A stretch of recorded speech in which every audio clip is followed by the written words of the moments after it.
So I'm gonna probably end up reading a lot more comments than I'm going to be responding to callers because we're going to set our live on sub on TikTok. So, but there will be callers that come in across the other platforms as well, Instagram, Clapper, and Substack. So, looking good evening, folks. Once again, it is indeed your boy Tim, the handsome liberal. If you'll bear with me, I'm trying to get the other. I don't know why, for some reason, one of my platforms on TikTok allows me to reverse things. The other one does not, and I don't understand that. So it's crazy. Like today, I'm not going to be able to reverse my TikTok side. So it is what it is. But we'll go ahead and make sure it's that way on Clapper. Clapper allows me to do it. That's weird that TikTok doesn't though, but nothing I can do about that for now. So let's see if we can get it there. Okay, so it is your boy Tim, indeed the handsome liberal. We're gonna be asking a couple questions. Number one being, what if Kamala Harris had been victorious? We're gonna talk about things from the angle of what would America be like had Kamala Harris been our president, and we're gonna be at, we're taking it from a standpoint of would we be better off or worse? I mean, because there's a lot of folks who have their own opinion on this, but I'm going to be playing some quotes and clips, all of that shit to spur that opinion. But we're going to be talking about what would the country be like had Kamala Harris been victorious versus President Trump. We're halfway through Trump's term. So, we're going to be discussing, I guess to some degree, are you happy so far with what you've seen from Trump? Regardless of your opinion about Kamala Harris, and there's a lot of folks that do have a negative opinion about Kamala Harris, sure enough. But how happy are you with President Trump? Do you think he is doing certainly much better than Kamala Harris would have done? Smokey, appreciate the TikTok caps. Start the program off right. Thank you very much. So that's what we're asking. Simple question. Like I said, we're going to put TikTok on sub only because I want to talk to more MAGA today, and we're going to be doing that through the comment section. But if you're one of my TikTok subs, we certainly will bring up colors, but this should make it so I can pay a lot more attention to some of the MAGA viewers in the comment section because that is the goal. So looking in the comments right off the bat, all of the jump stories don't come is. I don't get this one. In the comments, Timothy, what does that say? Timothy Lee, you say all of the jump stones don't come is doing that, and you chose to talk about cap. Whatever you're trying to say is lost in translation. All of the jumps, I don't know what a jump stone even is. So I have no clue what you're trying to say. Anyway, I would have a good woman if she had won. So Debo, you're saying if Kamala Harris had won, this would affect you somehow? What do you mean by you'd have a good woman if Kamala Harris had won? Somebody that you were trying to date or something? You got to explain that one. I don't quite get that one, but we're talking about what if Kamala Harris had won, what direction this nation would be. Would we be better off? Would we be worse? So we're going to tackle it from a host of angles. And in the comments real quick before we take our first caller, which is, don't know what happened. We'll go straight to the caller because, like I said, we're going to be short on callers because of how we got it set. We want to talk to a lot of MAGA in the comments section. But El Bobby, good evening. Hey, you do know I'm not MAGA, right? Yes, I don't know. I'm fine with the callers being whatever. I'm just saying because I got it set to sub only, I'm going to be talking to a lot more MAGA in the comment section. But I'm going to ask you flat out, what do you think would be different had Kamala Harris won? Would the country be managed even more poorly so, or would the country be better off? Look, there's no way we'll be worse off than we are now. Why do you say that? So, with the economy, now this is where me and you are going to have a problem. I can already tell you. What are you trying to say? Go ahead. I want to know, how would we be better off if Kamala Harris was our president? Well, I don't think our economy would be as bad I don't think we'd be in no war. I don't think we would have took over Venezuela.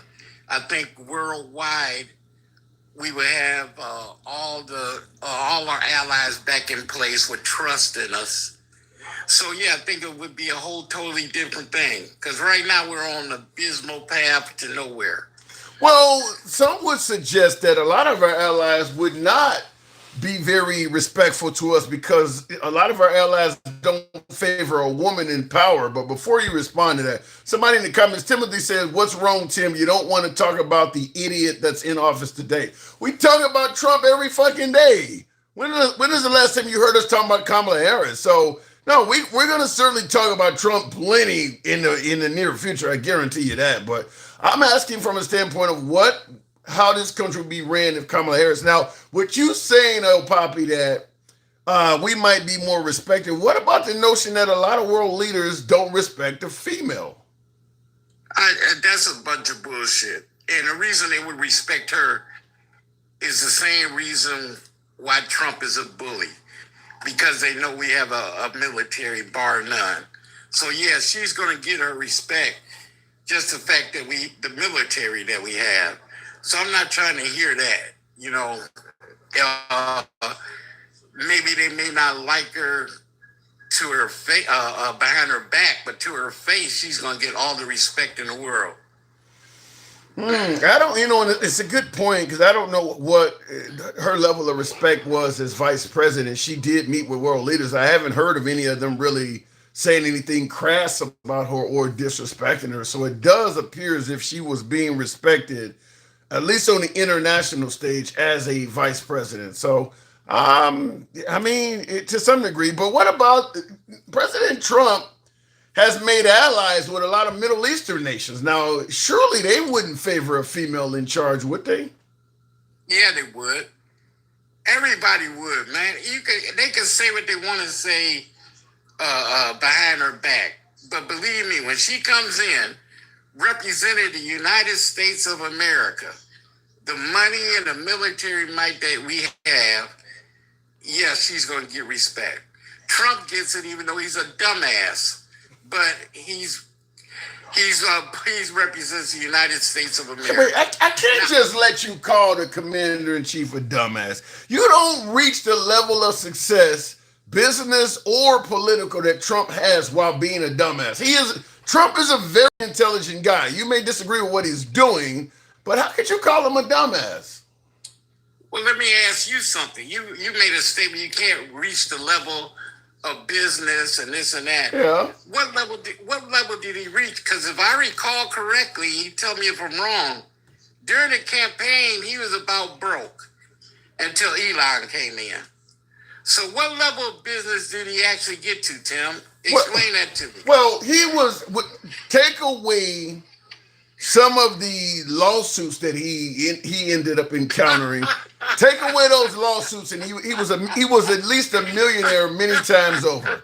He was a millionaire many times over. He was a successful businessman. Okay, let's take away the lawsuits that he accumulated. You see how dumb that sounds, Tim? No, I mean seriously.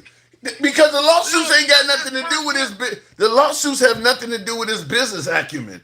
The lawsuits have more to do with E. Jean Carroll and some of that shit. But as a businessman, he was a successful businessman. Tim, he had lawsuits for business. A bunch of people sued him because they didn't pay his bill. Creditors, everything. What are you talking about? Wait. Every business he had, and he had a lot of them. Every one of his businesses were not successful, but there were plenty of them that were. His golf courses are doing just fine. Many of his hotels and stuff like that were doing fine. Maybe his steak business or his casino ended up going belly up. And that's not to say, even with the casinos going belly up, that he himself didn't make a mint off of them. He still could have greatly enriched himself during the time that casino went from being open to being bankrupt. I'm saying his personal wealth was continuing to grow. He was an intelligent guy. Oh, Tim, please. He doesn't even want you to know his record. Where do you go to? What school did he go to again? The Wharton School of Finance, which, by the way, getting into the Wharton School of Finance is not the stuff of idiots. Oh no, it is. It is. Because you can buy your way in anywhere, Oh Tim. my God. But let me ask you something. If he's such a scholar, then why doesn't he want to release his records while he was in school? The added scrutiny, perhaps. I mean, you're not going to. How you gonna get scrutiny if you're a damn scholar? Because no matter what he released, you know the damn liberals are going to find something negative to say about Trump no matter what. No, that's bullshit. If you are in Walton School and you're a straight A student and this and that, can't nobody say shit. And I would be the first one to back him on that. Well, damn, he was in college and he was on the dean's list, XYZ, so we can't say that. Now, then I'll be saying, I don't know where he turned bad at, but it wasn't in college. But the fact that he will not release his college let you know. Yeah, he wasn't that smart. Well, and, wait a minute, hold on. One more thing, Tim. We are talking about a guy that loves to boast. Yeah. And if he was doing anything in college that was really good, he would release that to let y'all know this is who I was in college. Well, to answer your question, first of all, him getting into a prestigious financial institution like the Wharton School of Finance, I don't believe he was a top-notch student in the Wharton School of Finance. So I'll give you that, which is the reason why he wasn't, quick to release his transcripts or whatever the case may be.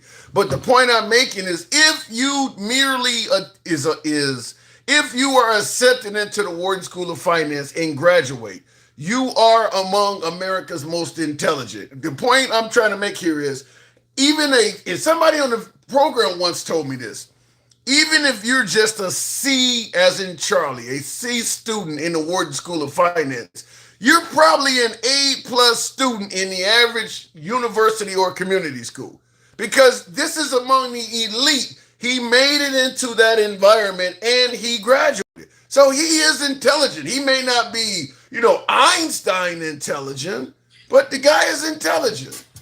No, he got bought. His father paid for him to get in there. I've seen no evidence of that. I don't see no evidence of what you're saying either.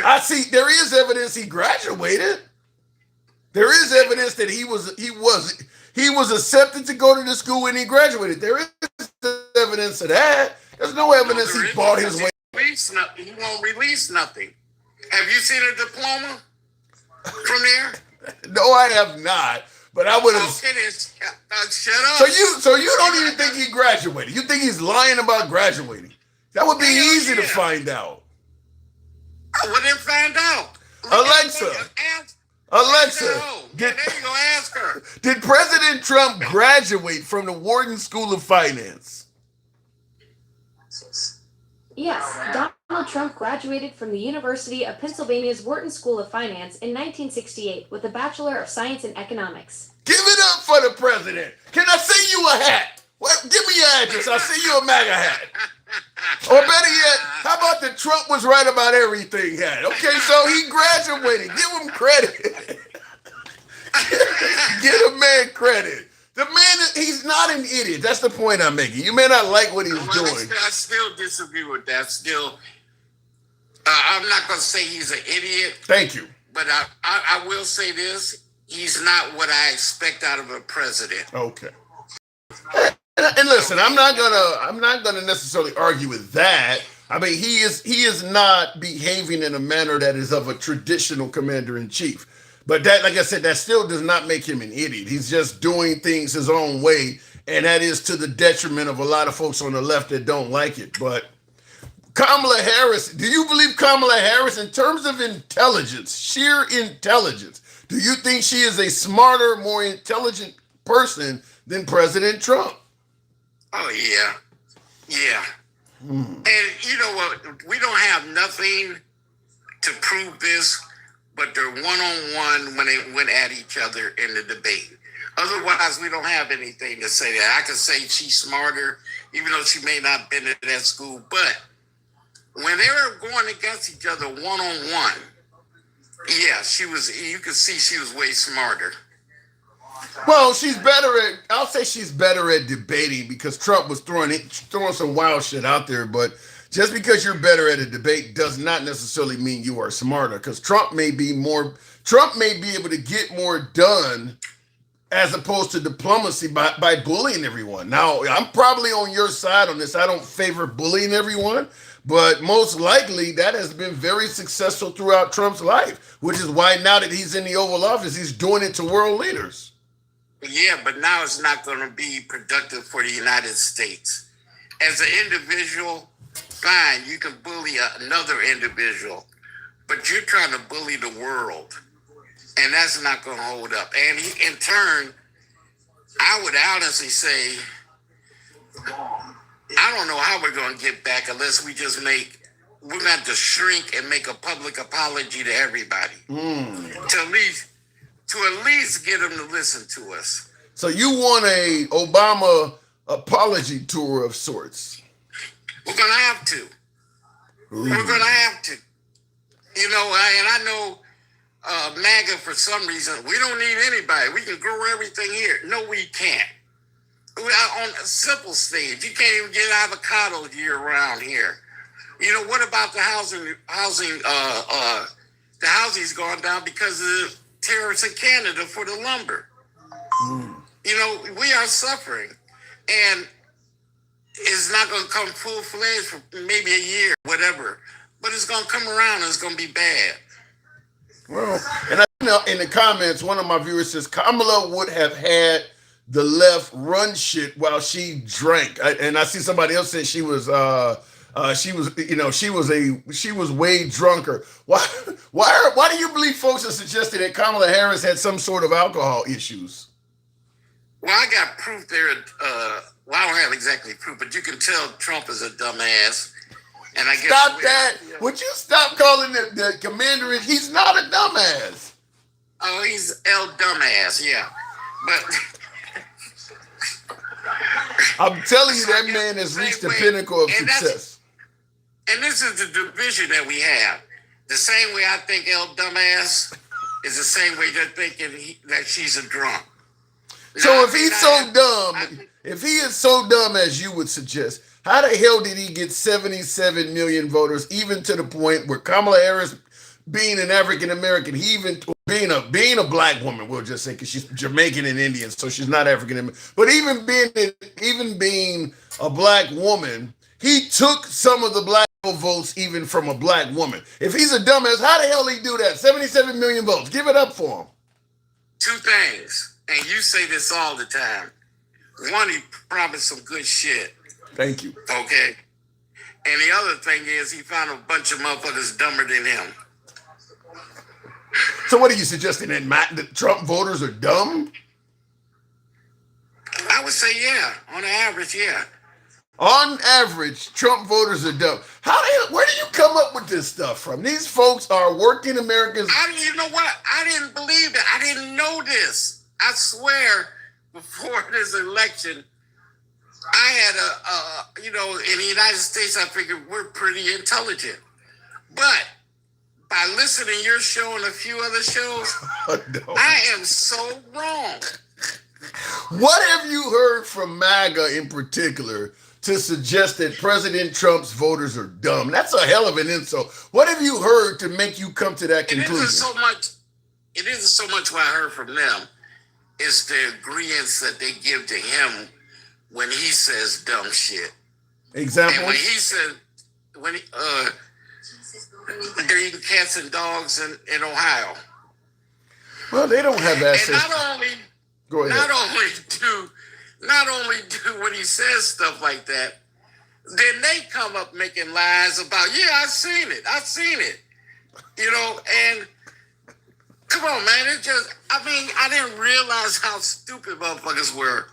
Not only do you get caught up in his lie, but you lie for his lie. Well, Selena on Clapper says that Trump is the best president ever. So some folks obviously disagree with you. I got to move it on, but go ahead. I'll give you the last word. Case in point, Selena, another dumbass. Case in point. Oh, my God. How can you sit there? What has this man did So for Well, you to think that's a that good he's the question. best president ever, That's a good question. I'm currently not prepared to answer that, but I certainly will see what my viewers did in the comments. I got to move it on, El Papi, hey, but thank you for best having me, man. anytime, best president ever, they suggest. So we'll see what happens. Thank you. Tap the screen and get the likes on up to 25,000, if you will. We're trying to have a discussion with as many MAGA as possible. So I set it to what do you call it, subscriber only, so I can tackle more comments in, more statements in the comments as well. Oh, El Papi, you got Kamala looking good with the hat, the TikTok cap. Appreciate that. So the hat, mustache, go. Well, all of those will go to Kamala Harris, I guess, as opposed to me. Looking in the comments, the Democrat Party is a bunch of idiots. Every single one of them, says Gerald Shaw.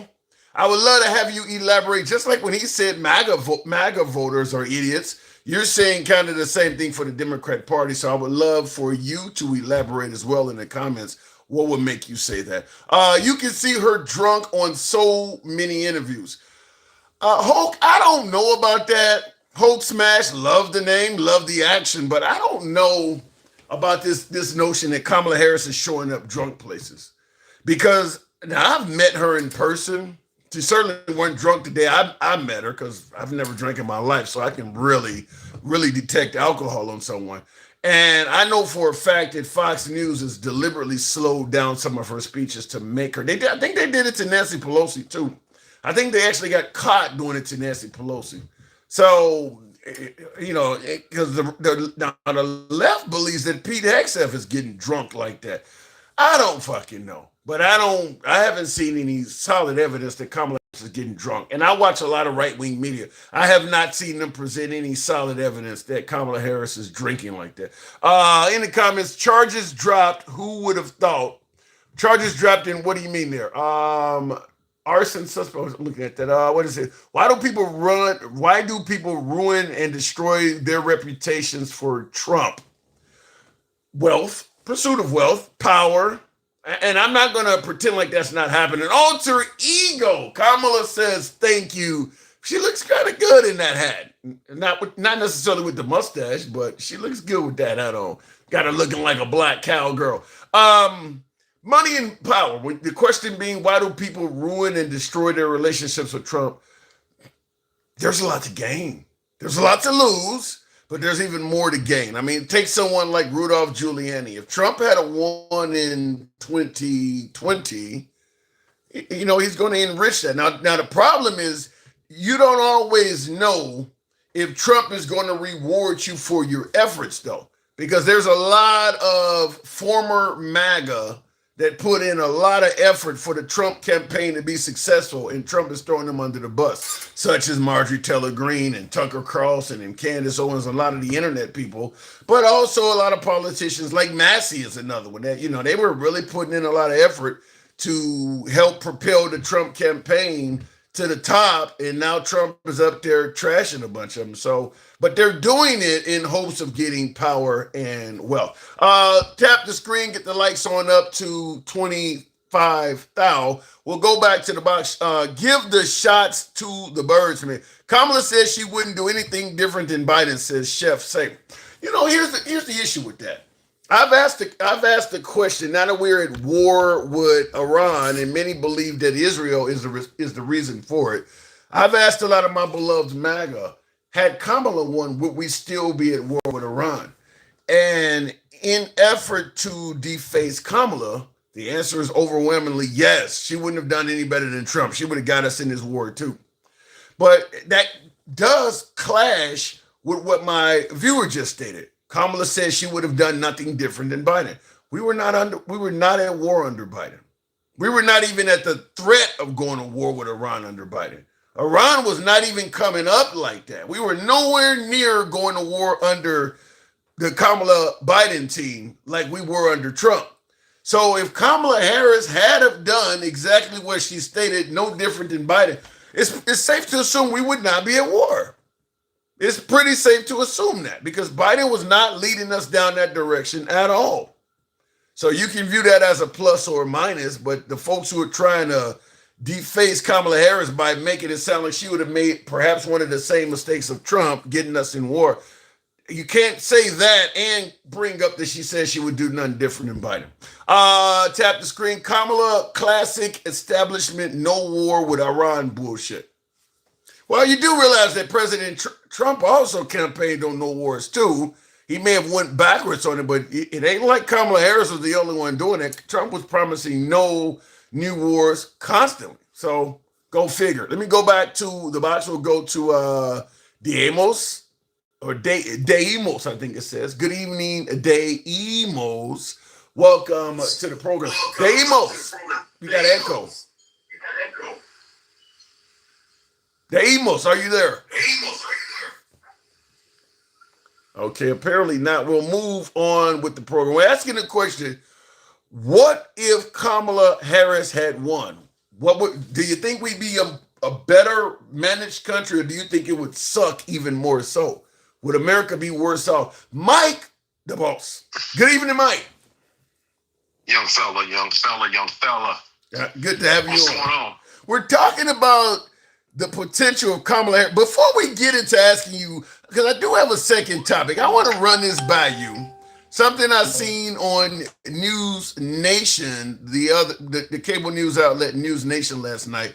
I want to ask you, this is kind of a question of how the hell do you talk to a socialist? And I want to get your opinion on this. I want to get your. Now you've seen this lady all over the media on Fox talking about defunding everything, the Pentagon and everything. You've seen that video, right? Yeah. Okay. She's back in the news again, but this time, this is a different take. I want you to. Chris Cuomo of News Nation is going to ask her, "What is a socialist?" I want you to hear her answer because I want to ask you. How do you talk to a socialist? In fact, I'm going to ask the entire audience, but I want to hear, how do you talk to a young aspiring voter in a capitalist country that's talking about promoting socialism? Listen to this. Voters, that's who the party is. And that's where we are. You have 2 or 3 self-identified Democrats are not afraid of the word socialist. What do you think that means?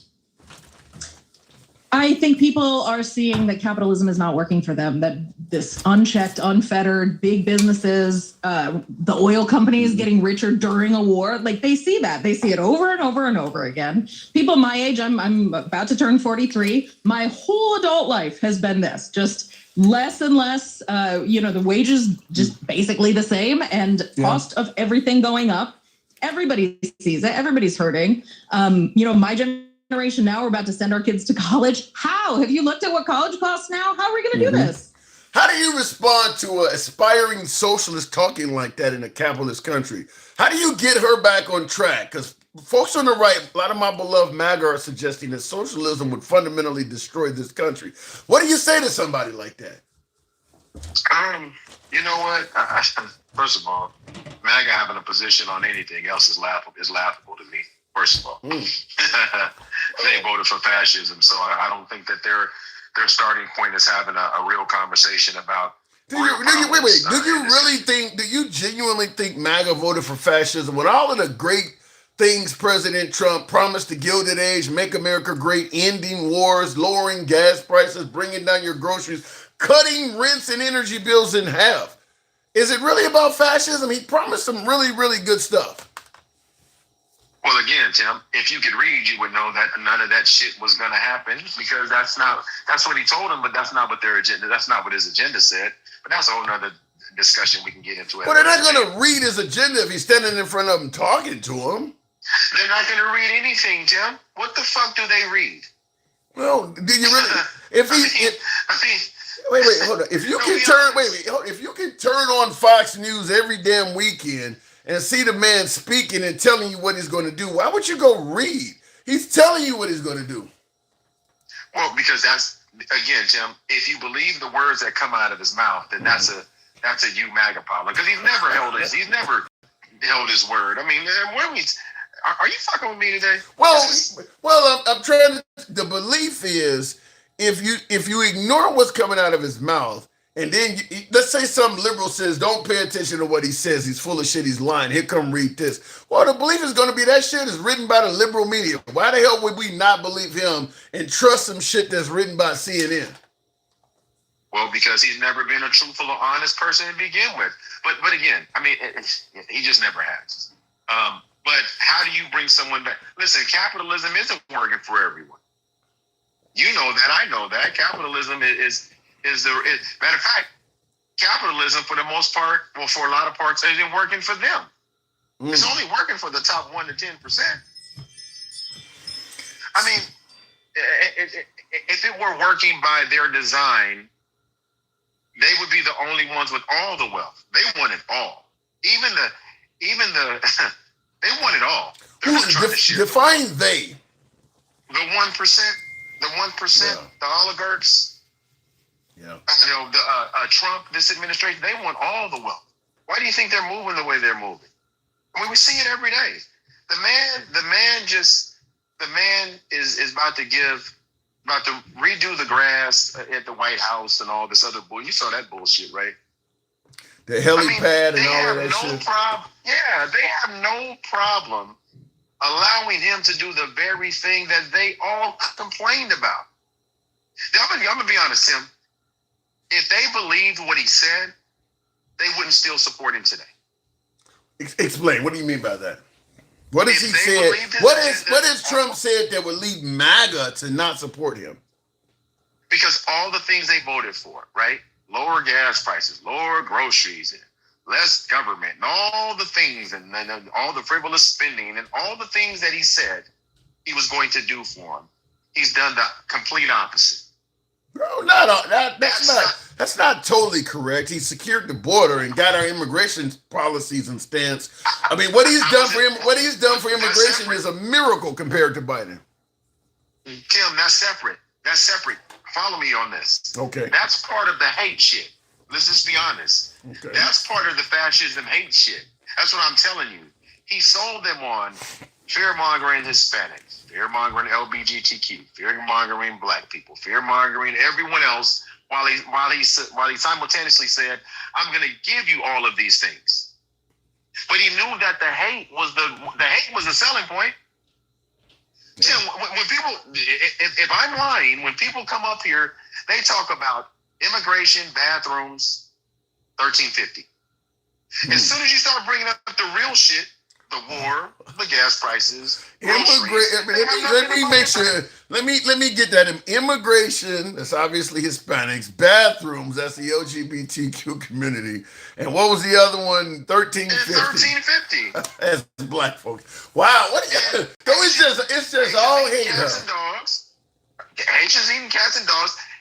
Listen, they got their 5 talking points, and that's what they lean on. That was by design. But the real issues, no new wars, even going to be better for our, for geopolitics and all that. He's failed miserably on the real things. Miserably. The beautiful bill is terrible. The economy, tariffs, all of that shit he promised them, he was never going to deliver on. Never. Well, in defense of this, and by the way, folks, help your boy out with the hat mustache TikTok. Chat's on super fan only, right? You know, Chat's. Either way, then. I mean, I'm doing this. I do want to talk to more MAGA in the comments today, which is why I deliberately, because I don't think it's going to be a whole lot of super fans. That's why I said it that way, so I could focus more on the comments. But hat mustache for a few people that are tuned in. There's still well over 100 people, but I just think that like I said, he promised good shit. It can't all be about hate, can it? Yes. All of it? Yes. Tim, listen, not only is it all about hate, they know it's all about hate.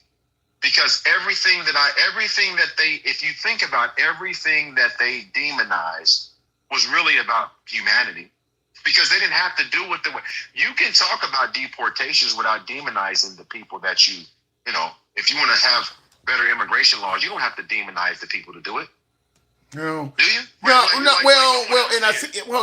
I see in the comments one of my viewers stated that enforcing laws on the books is not hate shit. But when you say you can enforce the laws without demonizing people, the thing about it is, if you're going to have a gung-ho goon-like style, this Gestapo style, what Trump is doing with ICE. The only way you're going to do that is you're going to have to demonize the people to get folks to understand. Yes, it looks nasty, it looks messy what ICE is doing, but we have to do this. These people are raping and murdering everybody. You got to demonize them. Otherwise, you can't just be wrestling grandmas to the ground and shit like that. It's one thing to wrestle a grandma to the ground. It's another thing to wrestle grandma to the ground and find out that she's a serial pedo or something. So you got to add something to it to justify it. Which is exactly what I said it is. It's fear mongering and it's hateful. And it's dehumanizing people, so you're comfortable about it. They were the same thing with Nolan Wells. They did the same thing with George Floyd. I have to demonize the thing so I can go, well, you get what you get. You got to, if you're doing schmugs, well, it kind of comes with the territory. So I don't care. If you're, raping and murdering people, well, you kind of get what, to move forward with their agenda. That's what they did. That's what they do. That's what they're still doing. Let me say it this way, Tim. Sure. And they don't. And here's the thing. And it's not. And I said hate, right? Because the hate transcends. They were trying to put a former Olympian in jail, in prison, to not own the fact that they fucked up on a project. Yeah, they would rather find a scapegoat.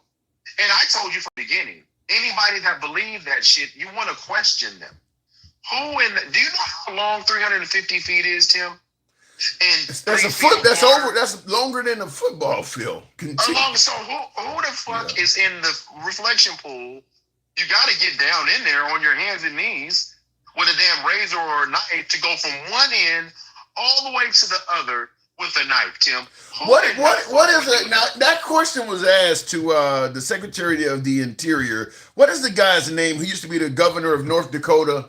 I always forget, Burgum, or what is his name? Yeah, whatever it is. He was on, I think he was, I watch the Sunday shows every Sunday, Meet the Press and This Week with George Stephanopoulos. And I think he was on, he was on one of them. And they asked him about, what you're talking about, the sheer length. How can this man put a 350 feet gash in this thing without somebody seeing him? And then he actually spun it to say, well, it was multiple cuts that add up to 350 feet. So that's what he said. It was multiple cuts that adds up to 350 feet. Now, watch this. So now, Jeanine Pirro, who's been nothing but a staunch Trump supporter, sort of like MTG, is never steered away from him, has to come out and tell the truth. Now, she's getting excoriated for telling. And this is what I was talking about the other day, Tim. You cannot move. And then how many MAGA you think have turned on her? On Judge Jeanine Pirro? Uh-huh. Jesus. I mean, that's crazy to even I mean, they always say one is too many. As devoted as Judge Jeanine Pirro to Trump is, it would be crazy if even one to turn on this because of this, but she's getting hate mail. I'm sure it's probably hundreds. They have. So what would you call that behavior? That is pure coldish behavior. It's love of Trump. And it's love of these Trump. People are motivated by hate, Tim.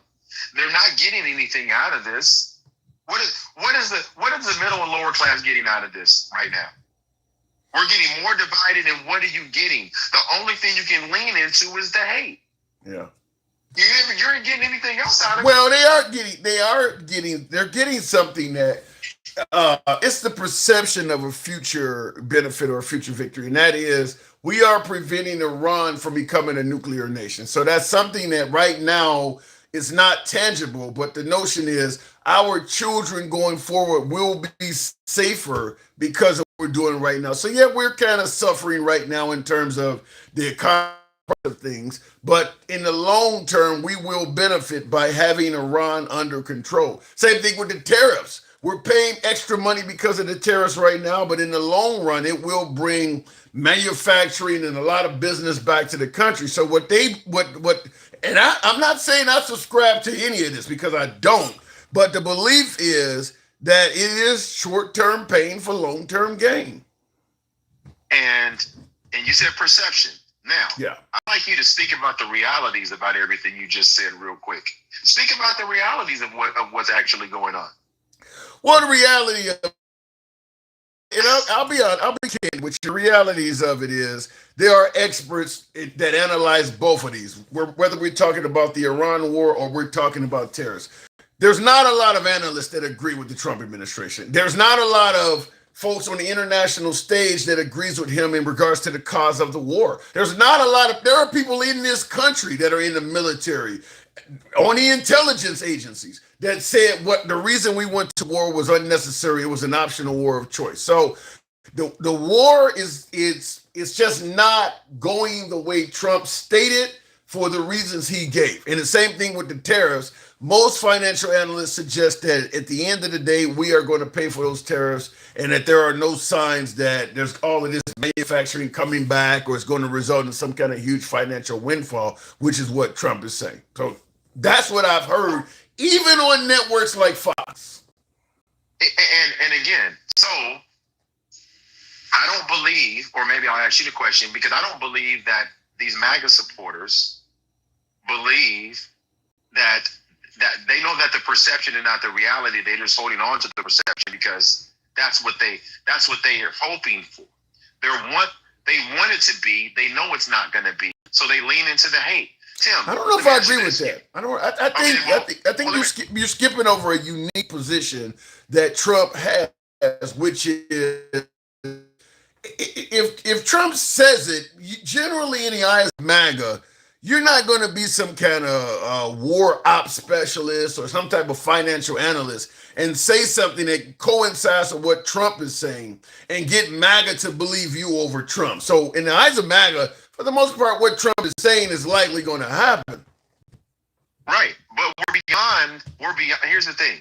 We're beyond forecasting. We're beyond opinions on most of this stuff. We're looking at actions. We're looking at real, tangible things we can look at and say, he said that, and look up. Just look straight ahead. And that's what actually happened. Yeah, but they have reasons for that. I mean, the Strait of Hormuz. Well, they have reasons not to look straight? Is that what you're saying, Tim? Is that what you're saying? That they have reasons not to look up? I mean, because... Yeah. And again, I don't disagree with you. I don't disagree with you, but I'm actually pointing out the delusion, right? No one can look up. Yeah, and then here's how you know they're not sold. Anytime you hear a Trump supporter in this current day and age continue to say Biden and both sides, they're defeated. Wait, say that again? Anytime you hear a Trump that continues to support Trump right now, I'm only talking about those people. If they're continuing to support Trump, you will hear them say both sides, or you'll still hear them say Biden and Obama. Yeah. That's how you know they're defeated, because you should be championing and showing me his wins. Yeah. You should be able to shut me down by showing me the thing you said he's doing. Okay, if I'm wrong, show me. But instead, what they do is they go, well, when Biden or it was happening before, and now you guys have a problem with it. All of the dancing tells you that they have nowhere else to go. That's the only messaging they have left. Yeah, listen, I've said that before in many times myself, is that if you genuinely believe that, let's say Biden was the worst president in our lifetime, you shouldn't be comparing Trump to Biden on anything, because that's like literally saying, well, I bet, if Biden gets an F, just barely beating Biden is not saying anything. And on the Republican side of the aisle, their champion was Reagan. You don't hear the right comparing Trump to Reagan on anything. I mean, it's just Biden. You guys claim he's the worst guy. Why is he getting all the comparisons? You should be way above that. Certainly if you're saying he's the greatest of all time. That's what I'm saying. And that's the problem with the whole narrative. I thought he was so deplorable that if Trump was anywhere near what he's doing, you should find him just as deplorable. But the problem is, like I just told you, that was the bullshit they fed him. That was the lie. They got sold on DEI, woke, LGBTQ, Hispanics, blacks, being evil, being the Democrats, the libtards. They're the reason why you're not succeeding in life. It ain't us. It's the ones that have very little power in this country are the ones that are destroying this country, right? It's like blaming the janitor because you're not getting dividends from AT&T based on letting them tell it. If you let them tell it, We're not the majority. You guys have all the control, all the money, all the wealth, not us. So how the fuck are we hurting your pockets? You don't live in our communities. You talk about our communities, but you don't live nor visit our communities. You don't do any of that. So how are the people that aren't a part of your day-to-day life impacting your day-to-day life so much with no control? Well, they're going to suggest that maybe their taxes wouldn't be so high if you Negroes weren't mooching off the system as much. Or the immigrants. Right, but when you look at the data, it doesn't show that. Meanwhile, you have to do it through hate. They got to do it through hate. Wow. They put, I'm going to say this before I go, they put Lincoln Riley, her horrible unaliving, as their poster child to demonize an entire group of people while simultaneously doing nothing about crime in this country with anyone else. They haven't said, they don't talk. That's why I bring up the Travis Deckers. Yeah. I mean, because if one's too many, then three should be outrageous. I can't argue with you. I believe the family of Lincoln Riley started speaking out a bit about using her so much. I think they actually have spoken out there. I mean, because obviously you're right. They made Lincoln Riley the poster child for how bad immigrants can be. So I got to move it on, but I agree. If one is too many, three should be ridiculous, but I don't think they always think like that, Mike. And the sad here. And the sad part is the why. The why is because of the who. And the who is the white and the white man and when they allow that to be their calling card, they're not even protecting their own. And I've said this time and time and time again. And people call me racist because they're not listening. If that thing happening over there by those black and brown people is bad, then you've got to address it happening for your own people and you stay silent, which means you really don't give a fuck about the problem. You care about the hate. Ooh. I don't totally disagree with that. Mike, as always, thanks for coming through. Okay, Brody. Appreciate it. Screen, get us on up to 40,000, if you will. Help your boy out with the hat mustache. TikTok cap goes. We do have it set to sub only because I want to talk to some folks in the comments more. I want to address some of my MAGA because we obviously don't have anywhere near as many MAGA, but I do like to entertain their comments as well. All companies reported high profits this quarter, says John. Not only did they report high profits, they reported record high profits. Now, Trump is addressing that. He is stating that that they need to lower the cost of fuel, and he even indicated they need to give some of their money back to consumers. Without legislation, none of that's going to happen. So, in my opinion, what Trump is doing is nothing but amounts to lip service. I mean, if you're capitalist, certainly if you're on the right and you believe in less regulation and small government, you're going to be against telling a company to not make as much money. Certainly, you're going to be against telling companies to give profits back to the consumers. And Trump knows that. Trump is saying what sounds good during the time of economic desperation, but it's not going to have any teeth behind it. It's not going to have any meat on the bone. You're not going to hear Trump trying to get legislation passed. He's in complete control of Congress right now. If he wanted to pass laws to rein the oil companies in and force them to take less profit or even give money back, he has more power to do that right now than anyone in history. And I'll tell you why. Not only is he in control of a completely submissive Congress and Senate, this is a case where the Democrats wouldn't argue with him. If he pushed a bill that only talked about forcing the oil companies to lower profits and even potentially give some of the money back to consumers, and I'm saying only because don't throw any other fucking pork in there. Don't throw anything in there about the Save America Act or any of the I hate trans, legislation or this. Don't try to sneak anything else through. If he told Congress, I need a bill that demands whatever reason you want to put in there, demands that they reduce the price of fuel during a war and not price gouge, and return some of those profits to consumers, maybe in the form of reduced fuel prices. Okay, let's say for instance they're charging you $5 a gallon, or let's say they're charging you $4.50 a gallon when they could easily do it for 4. Well, because you made so much money, we want you to for a small short time charge them $3.75 a gallon. That way you're giving some of the profits back.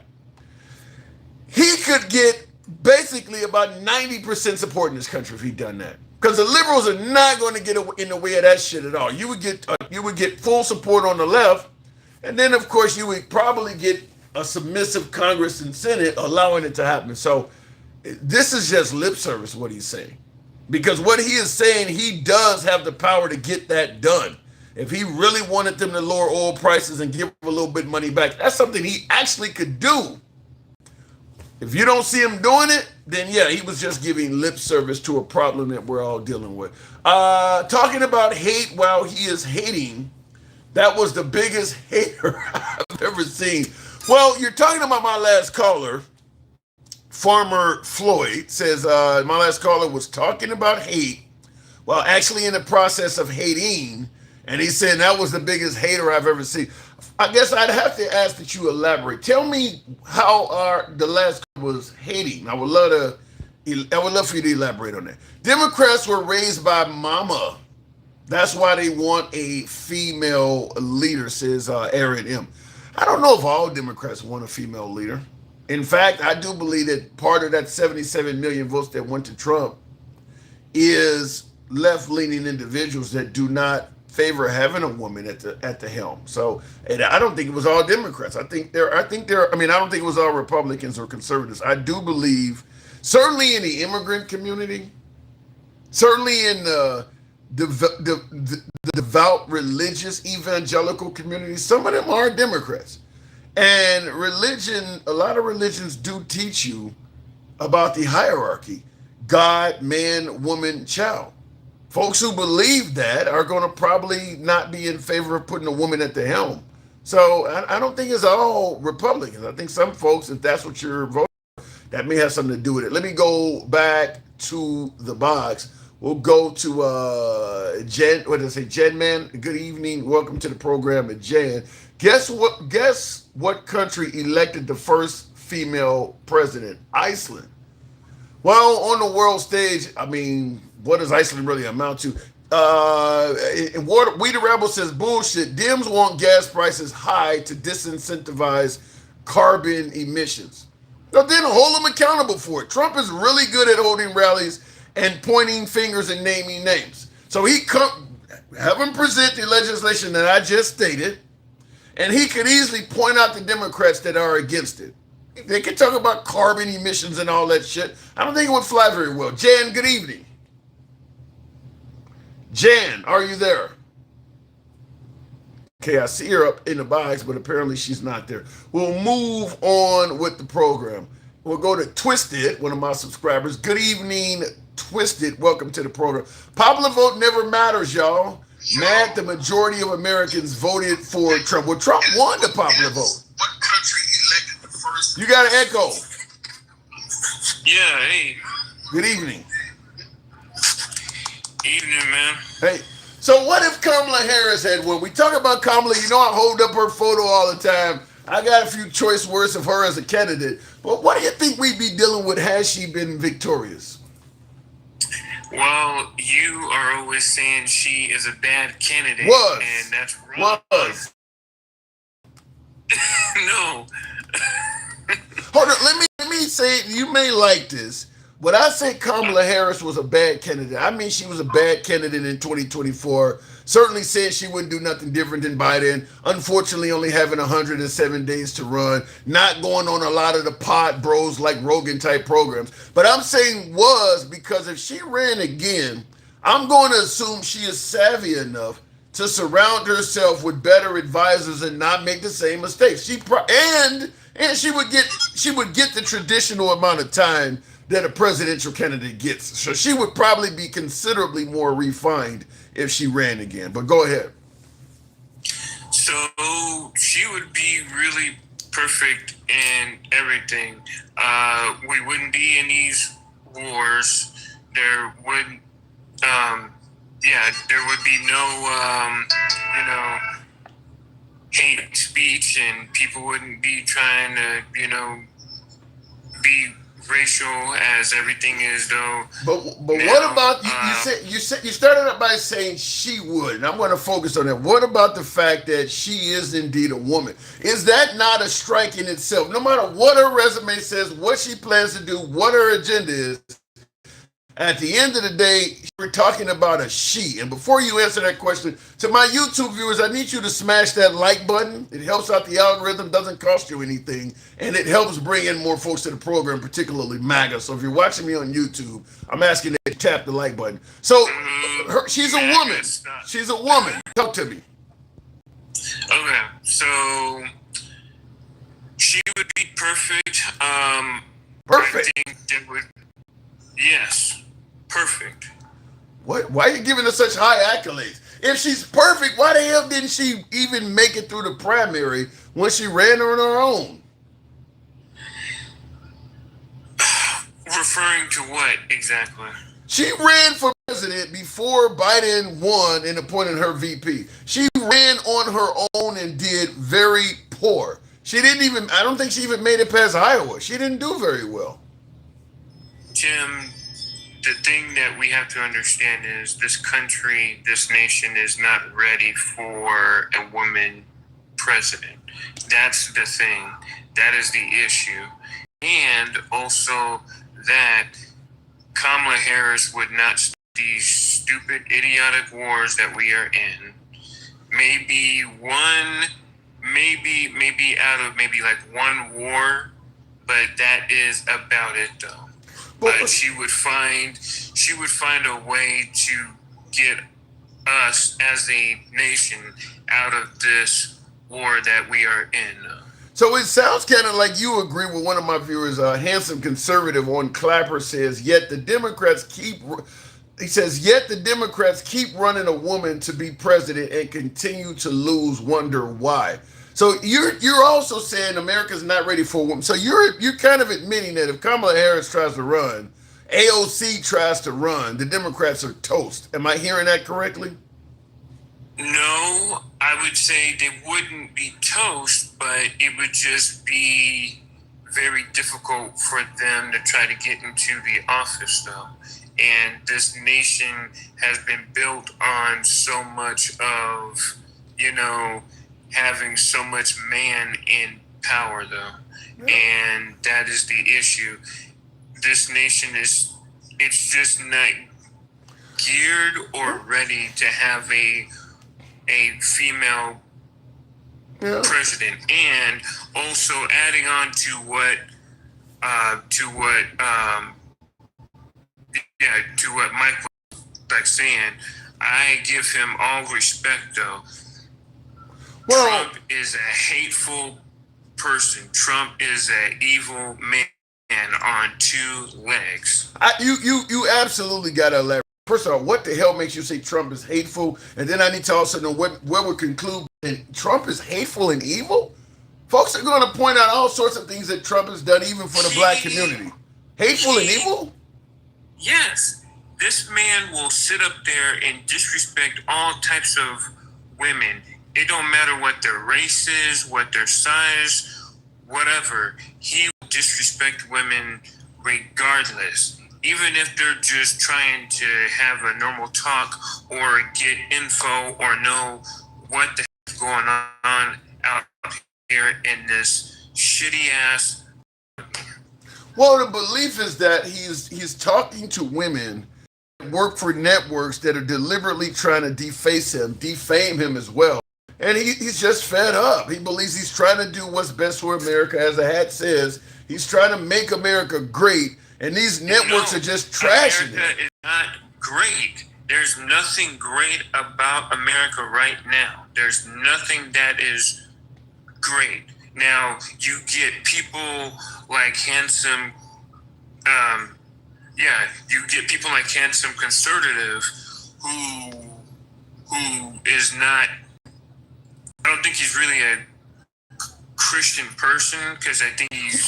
Why y'all keep fucking with the man's religion? Why y'all fucking with the man swears up and down he truly is a believer. Why y'all keep going after handsome conservative religion? I don't think so. I don't think so because he's reading from his own written man-made Bible. He's not actually. He is not actually quoting scripture though. And I hated that yesterday that Miss Mo Betta got. She got you popped though yesterday for talking now, and then here he comes in. Yeah, well, you got handsome conservative on here now. Handsome conservative. You've been called up. Do you have anything to say in regards to what you've heard? All right. First of all, can you hear me? Loud and clear. All right. This is the typical thing that Democrats do, is attack somebody on their faith. That's the second Well, time. typically, I'm not a Democrat, though. Bullshit thing that they do. Second of all, as far as Miss Mo-Better goes, I made a mistake yesterday. I thought it was Miss Mo-Better that I was talking to. It was Takesha. It was Takesha. Yeah, it was Takesha. I apologize for that. I was in the wrong. But as for this little shit that you got up here now, he needs to realize that you don't want to take me on, all right? I got unlimited flags. I will fuck you up. Now, when he say unlimited flags, I will lay the cross down. when he say unlimited flags for you folks on TikTok, on Clapper, if you submit a flag, you come up. It's the same thing as a galaxy. So he's talking about unlimited flags, but he doesn't like you questioning his religion there, Twisted. He's saying that, and Takesha's pretty religious. I'm surprised she said that, but go ahead, Twisted. Yeah, I'm not trying to downsize his religion or like anything, but it just sounds very man-made, and it's not actually what he's coming. It is a cross, because there's been some shows that I've been watching and I've been looking, and some of the stuff that he is actually saying. Give us some examples. What has he said? What has he said on this show or anywhere else you may have heard him? What has he stated that has made you question whether or not he's a Christian or his religion? He says that there was one where he was referring to where God has more, or like he was saying that, yeah, that man has more power over women and all this other type of something about, and then he was talking to Stick like about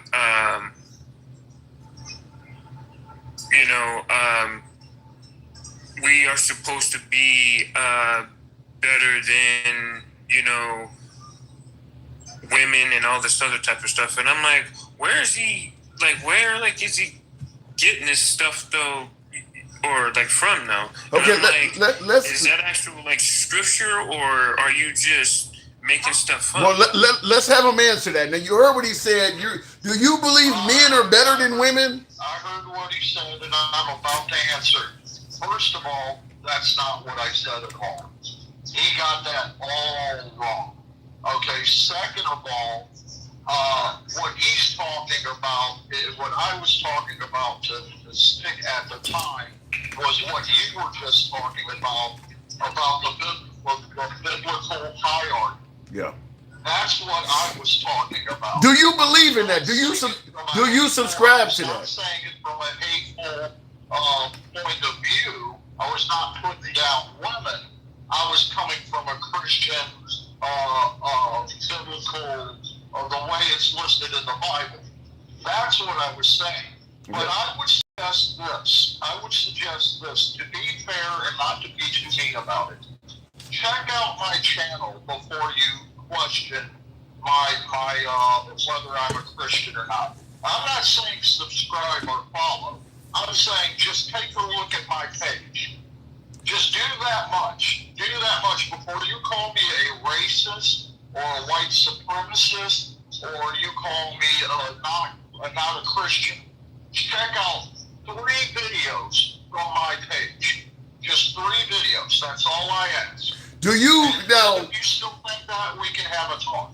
Do you subscribe to that theory I mentioned? Man, woman, God, man, woman, child. Is that something you actually subscribe to? I do, but I believe that most people misunderstand that scripture. Most people are using it the wrong way. It's not that, in the biblical sense, a man has a job to do, a woman has a job to do, and God has a job to do. Okay? It's not one job is better than the other, one person is more important than the other. It's nothing like that. It has nothing to do with being better or more important. It has to do with what I'm supposed to do as a man, what my wife is supposed to do as my wife, and what God does in our marriage to keep us together. Okay. That's what it has to do with. It is not, I want to say this one more time, it is not to put one above the other. It is not that one is more important than the other. Twisted? Okay. Well, I never said nothing racial about you. Okay. I never said you're a Klansman and all this other type of good stuff. So you're not a Klansman. So all I said is that and let this be crystal clear. I said some of the stuff that you are that you are trying to reference to, it sounds like it's not actually coming from the Bible. It sounds like it is coming from a man-made myth of where you are coming from. That's all that I am simply trying to say. Now, to hear you out on certain things about it is supposed to be man, women, and God, and all that and the other stuff. It is actually supposed to be God, the Holy Spirit, Jesus Christ, and then the archangels. So, all right, I got 2 more minutes before you respond, conservative. Would you be okay with a woman in the Oval Office? Would you have any problem with a woman being president? I have every problem in the world with a woman being president. A woman is not supposed to lead. That is biblical. That is not Christian nationalism. That's straight out of the Bible. That is biblical. And what he's talking about, for the record, is Christian nationalism. Now, I'm not a Christian nationalist. I am a Christian. What I say comes directly out of the Bible. I would suggest that he cracks one open and does a little studying. Then he would know where I'm coming from. Wow. So you would never vote for a woman because you believe a woman is not supposed to lead. Wow. Okay. That is correct. And I also believe that is why the Democrats lost twice. Well, in hearing you say that, it definitely makes one thing clear. There's a whole bunch of people, if the Democrats put a woman out there, you're not going to be to reach across the aisle to these people. They're closed-minded on a woman being in there. You're kind of admitting that. So, yeah, it is going to be difficult. I got to move it on from you, gentlemen, but I did learn something from you now, handsome conservative. Twisted, did that clear things up? Do you see him as a different guy now?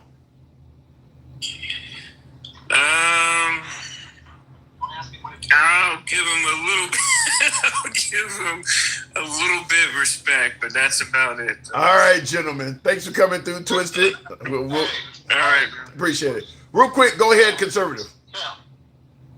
I just wanted to, before I go, I just wanted to say, and I know this is your show and everything, but you really need to do a video and put it on Clapper to bring in more supporters. Like, I just subscribed to your $10 a month thing that you have over here. But if you make a video for Clapper, you could probably get some more subscribers over here. that would help your income and your channel out. I'll do it tonight because I do want to ultimately start moving things away from TikTok because of the censorship. And by the way, if anybody uses Twitch, I created the Handsome Liberal, same name on all the platforms. I do have a Twitch account now. You can go live on Twitch. That will be starting up soon. I checked it out. It looks like it's pretty easy to do. So Twitch is another place. But Handsome Conservative, thank you for the sub. Thank you for the advice. Thank you for the support. Appreciate you coming in. No problem. Anytime. All right, moving on with the program.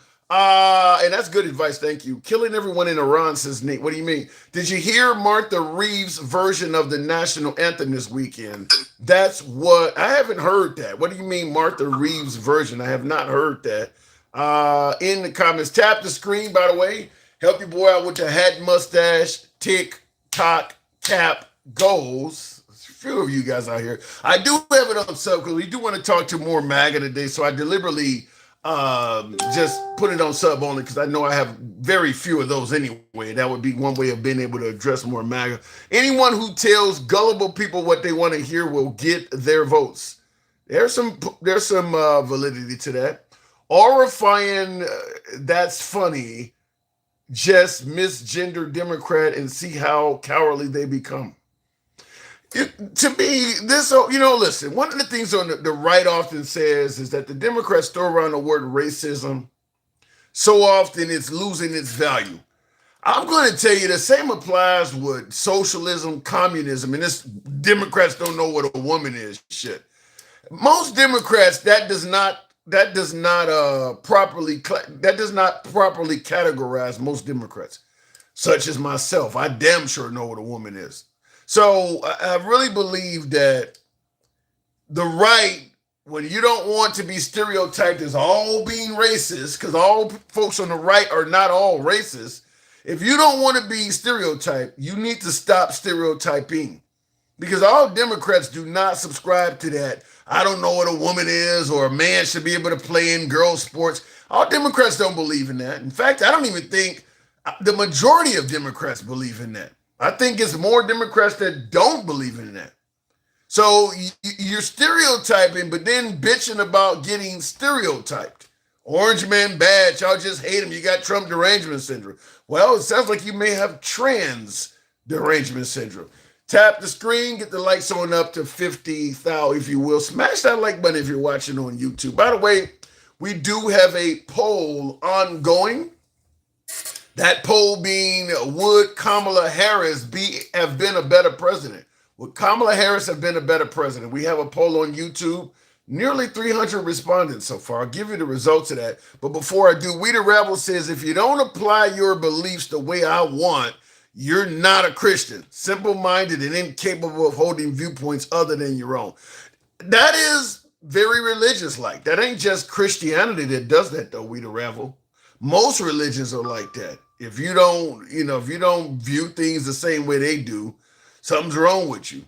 If you entertain a different type of God, your God is a false God. That's one of the main reasons why I'm no fan of putting religion in schools, is it starts making the children judge each other. Because right now they're trying to promote Christianity in schools, and they want to put the 10 Commandments on the wall and have students reading out of the Bible and all of this other. Okay, what does that say to the other students? The Jehovah's Witnesses, the Muslims, the folks who partake in other religions. What are you telling them? Their religion ain't shit? Well, it's America was a Christian country, or the Bible is history. That's why we're reading out of it, as if the Quran has no history to it at all. This is what could lead one child that may be a Christian to tell a Muslim, or I mentioned a Jehovah's Witness, or a child of a Buddhist, whatever, tell another child, see, my mom said your religion is fake, and you notice in school, we only talking about Christianity. The shit you guys follow ain't even real. You don't see your religion on the wall. We got the 10 Commandments up. So I just don't favor the division among students that putting religion in schools can cause if you're only doing it for one religion. You hear folks always talking about we don't want Sharia law and all this other shit, but you do want to promote Christianity on people. So it's one of those deals where I don't want things shoved down the throats of my child, But I'm happy to do it to your child if it's something I believe in. Go figure. I'm definitely cooking white cowards with no facts. What is that? God, they used to be gay, now they're trans. Even gays don't believe that trans bullshit.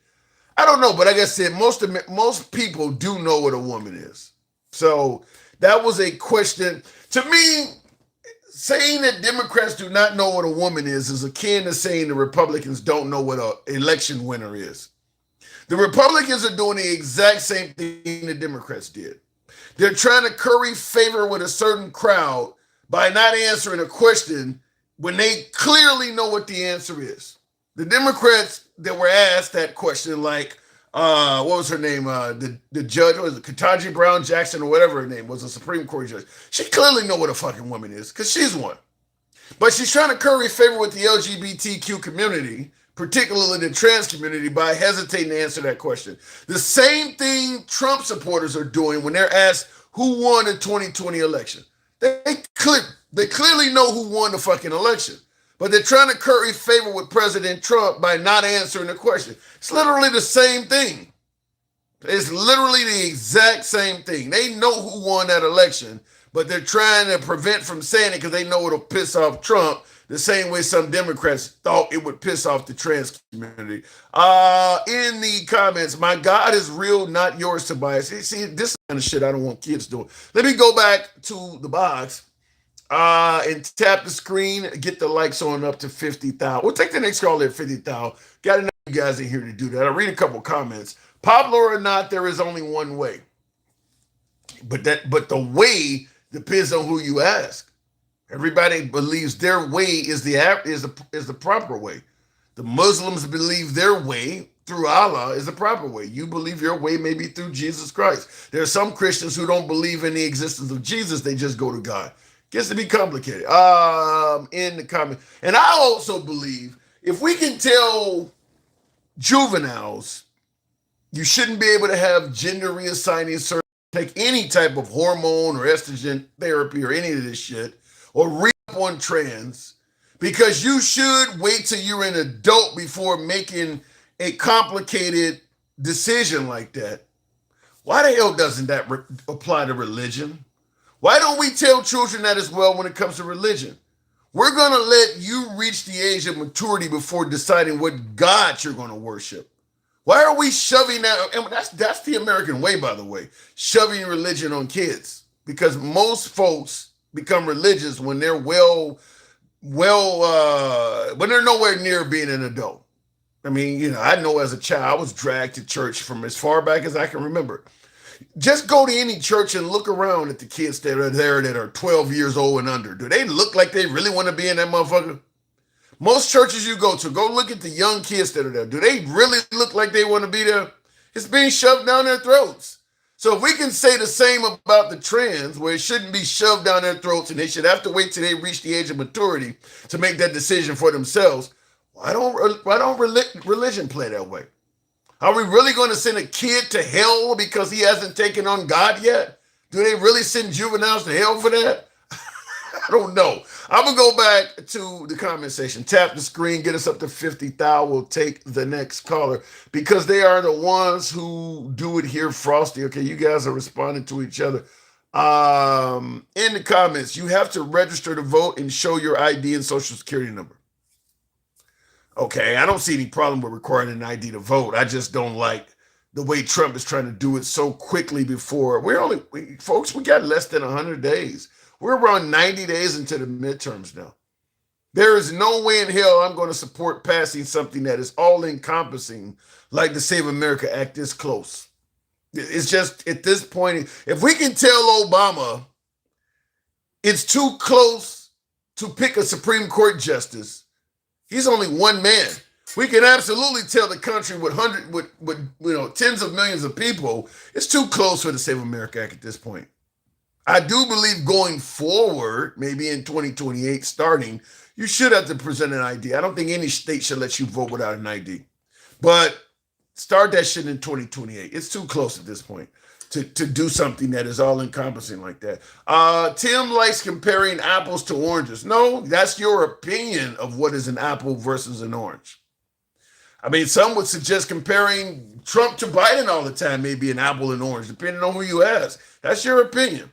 Because church and becoming trans are two different things. You're shoving shit down people's throats that they don't want shoved down their throats. I don't give a fuck if it's church and flying an aircraft. If the person doesn't want to learn how to fly a plane, don't force them to do it. Well, but it ain't church, it's just flying a plane. They don't want to do it, don't force it down their kid's throat. Period. I don't care if it's two different things. Quit making excuses for the bullshit.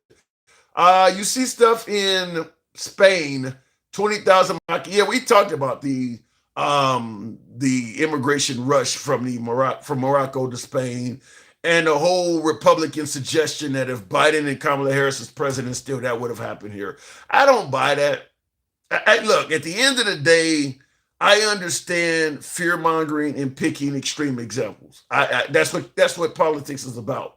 We're going to pick literally the worst example on the planet of an immigration crisis and say that's what would have happened if Biden or Kamala Harris had won. We've never had anything like that here. So I don't believe it would have happened. I don't believe you would have had tons of people just pouring over the border like a tsunami if Kamala Harris was in office. I don't buy it.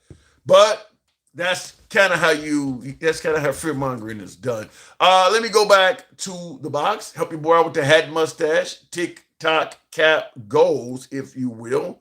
I will go to, I think it says X. Did it even X Tina? Something says. I think people need to review their history and compare what's going on today. They may deny it in one way or another, though, DOA. Get these children of immigrants out of the country blacks built. So we've had almost 2 years of constant mass deportations. Is things really getting better in this country? They were taking our jobs. They were raping and murdering everybody. They were causing a housing crisis. Is any of those areas getting better? Now that all these immigrants are getting deported, are the jobs really blowing up like that? I mean, is the housing market getting that much better? Is the crime rate dropping? I mean, now that Trump has gotten rid of tons of them and the ones that are here are afraid to really even navigate around, are you seeing significant improvements in the areas of this country that Trump and MAGA were blaming them for? They're committing tons of crimes. They're taking American jobs. They're fucking up the housing market. Have you seen any real benefits in those areas? Have you seen any significant movement? Because that's what we were told. So maybe people lie and use other people's socials. Are you that naive, or do you expect us to believe bullshit sassy? Well, look, you guys can keep chasing phantoms when it comes to the elections. Here's my point. There will never be a foolproof method of running an election.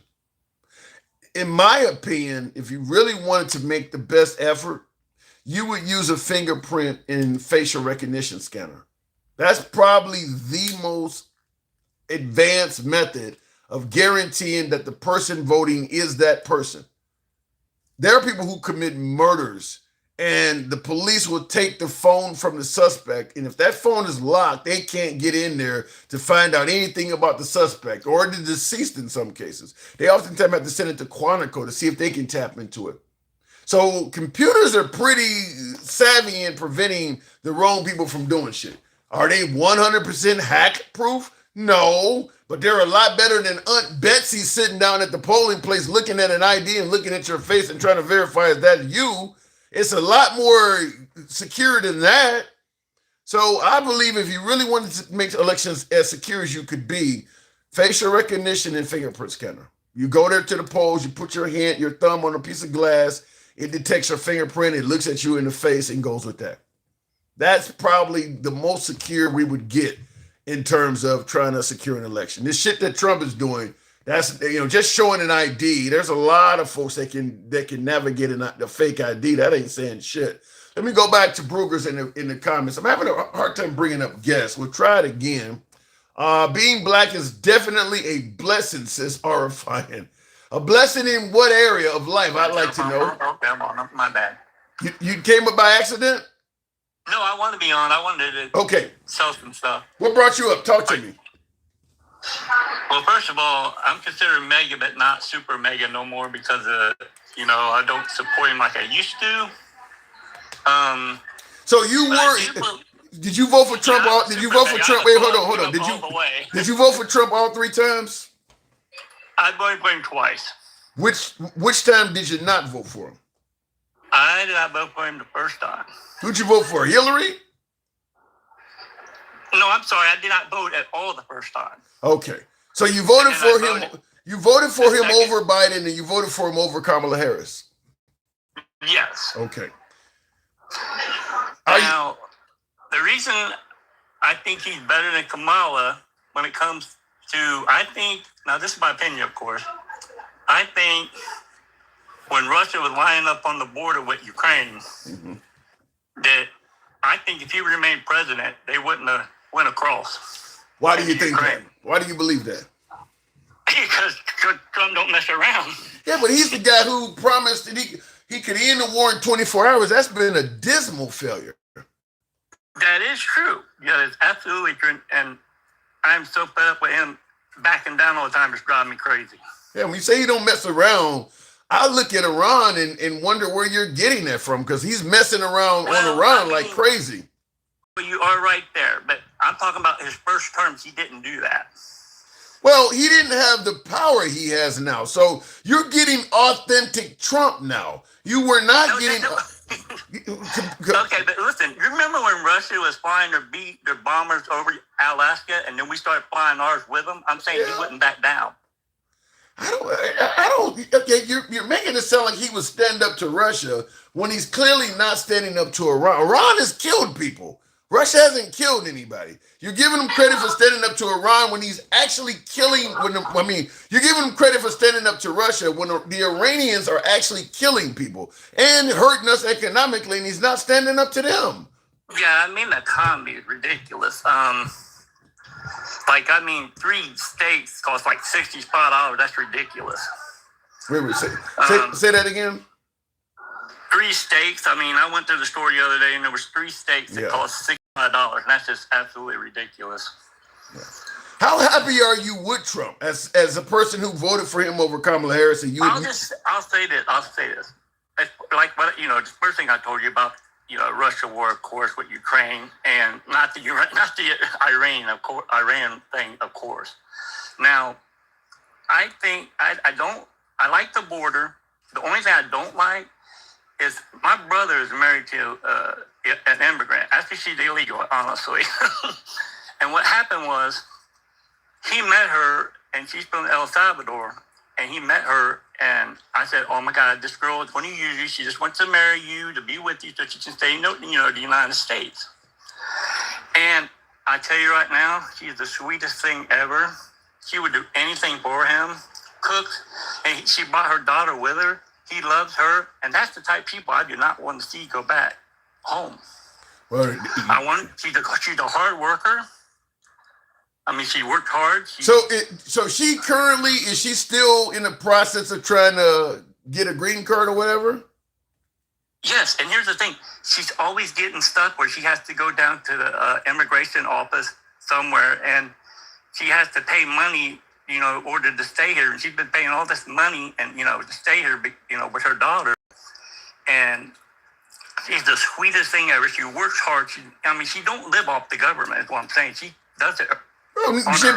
Most of them don't live off the government. That's why they're getting them at Home Depot and shit. But are you concerned when she goes down to pay money and stuff that she may not come back? That's exactly what I'm concerned about, because I don't know how my brother would handle it, because he really loves her a lot. I miss her too, of course, because I know how she is. Did your brother vote for Trump? Now, I don't know. He said he did, but I really don't know. There's no way. Nobody lies about voting for Trump. You either like Trump. You don't lie about voting for Trump. You either did that shit or you didn't. Ain't nobody lying about that. Right. But I want to get on another subject. Sure. I hope it don't get you in trouble. It shouldn't get you in trouble or nothing. Talk to me. Because I just want to. Can I say something about the e-files? Yeah. Let me hear what you got. Okay. Well, I truly believe he's gone. You truly believe what? I truly believe Trump is on them e-files. Okay, he may be in the e-file because he was a friend of Epstein, but let me ask you: do you believe that he? No, I really, do you believe no, he? Do you believe he violated the innocence of a child? Absolutely. Wow. Yes, because and that's the reason I fall back away from him. Now, here's the thing. I would still vote for him again, and you know why I would? Because, listen to me. The reason I would vote for him again, I think he was a better choice. If there was a better choice out there, I would have. What the hell is Kamala? Hey, listen, you know, I don't blackmail or censor, so you can search this question with any way you want. But how do you think Kamala Harris would have done it? You believe a pedophile is a better option? No, but what I'm saying, this was before I found this out. As far as the kids wise, what if you went back in? What if you know? Okay, what if you could go back in time to November 2024 with the current knowledge you have now? You're at the polls. What do you do? I'm not voting for him. Okay. I mean, I would have to vote for him if we were in a situation where I think we might go to war, of course, because I don't think Kamala can handle that. You think he's handling it well now? No, but I'm thinking. But here's the thing. Here's what I think about that war. I think we got disabled them from getting a nuclear bomb. A capability of doing that. I think that's Israel's war, not ours. We need to get the hell out of there. Yeah. They need to take care of their own shit, over there.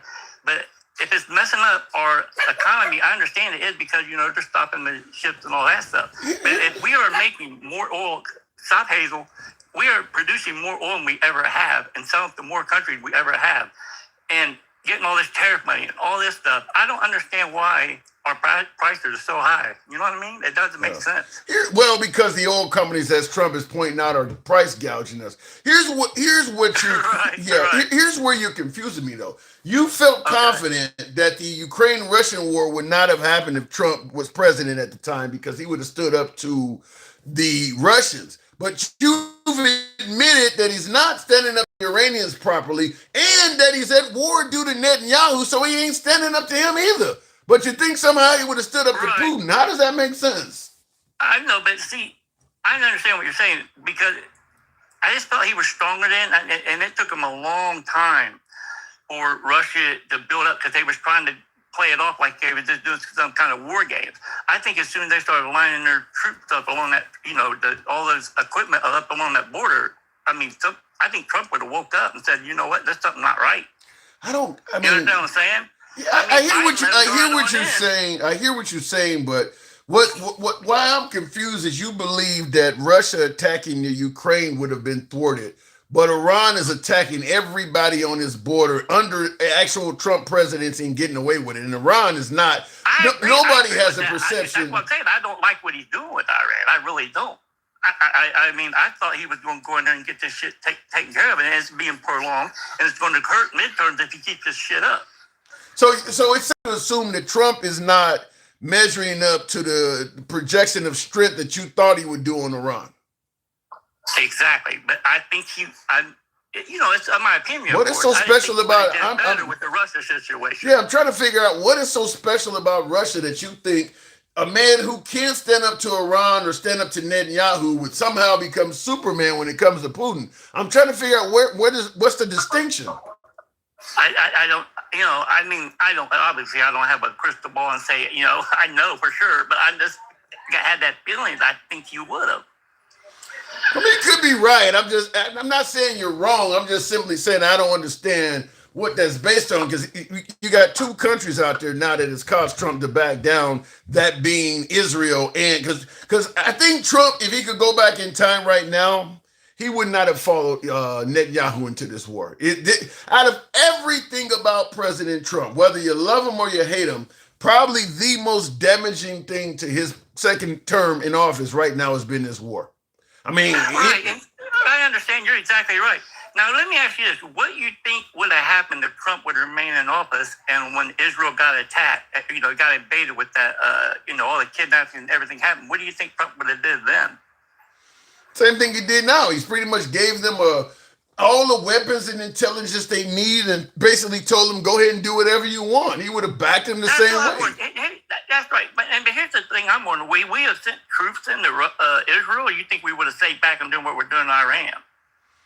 I think that when Hamas or whatever, when they went into Israel on October 7th or whatever it is, America's stance on that would have been we back Israel no matter what. I mean, we kind of were doing it under the Biden administration anyway. The Biden administration was doing it too. So they would have let Israel, but I don't think the Biden administration would have followed Netanyahu into a war though, because Netanyahu's a far right politician. He's a far right politician. He was not going to jibe with Biden or Kamala Harris as much as Trump does. Right. Yeah. So. Yeah, you're right. Yeah, I'm just fed up, man. I mean, it's like I just don't want this thing to keep prolonged. I have, friends over, in the Navy there and these ships and stuff, and I'm like, what is going on, man? We're either going to do this thing so we, figure out what's going to happen, and we can't keep going in and backing out, going in, backing out, going. You know what I mean? Yeah. Well, first of all, the Congress needs to do its damn job. Allowing Trump to just do whatever he wants is the reason we're in this. If Congress had did their job and at least forced Trump to prove that Tulsi Gabbard was wrong and Iran was further along with their nuclear ambitions than because Tulsi Gabbard's the head of intelligence. Netanyahu is not supposed to be Netanyahu's not supposed to be leading our intelligence. Tulsi Gabbard is. So first, have her go talk to Netanyahu, and you guys get together on this shit because our agency is not supposed to be saying this country is not developing a nuclear bomb and we go to war anyway. I believe President Trump. Yeah, exactly. I believe because they don't have a nuclear bomb.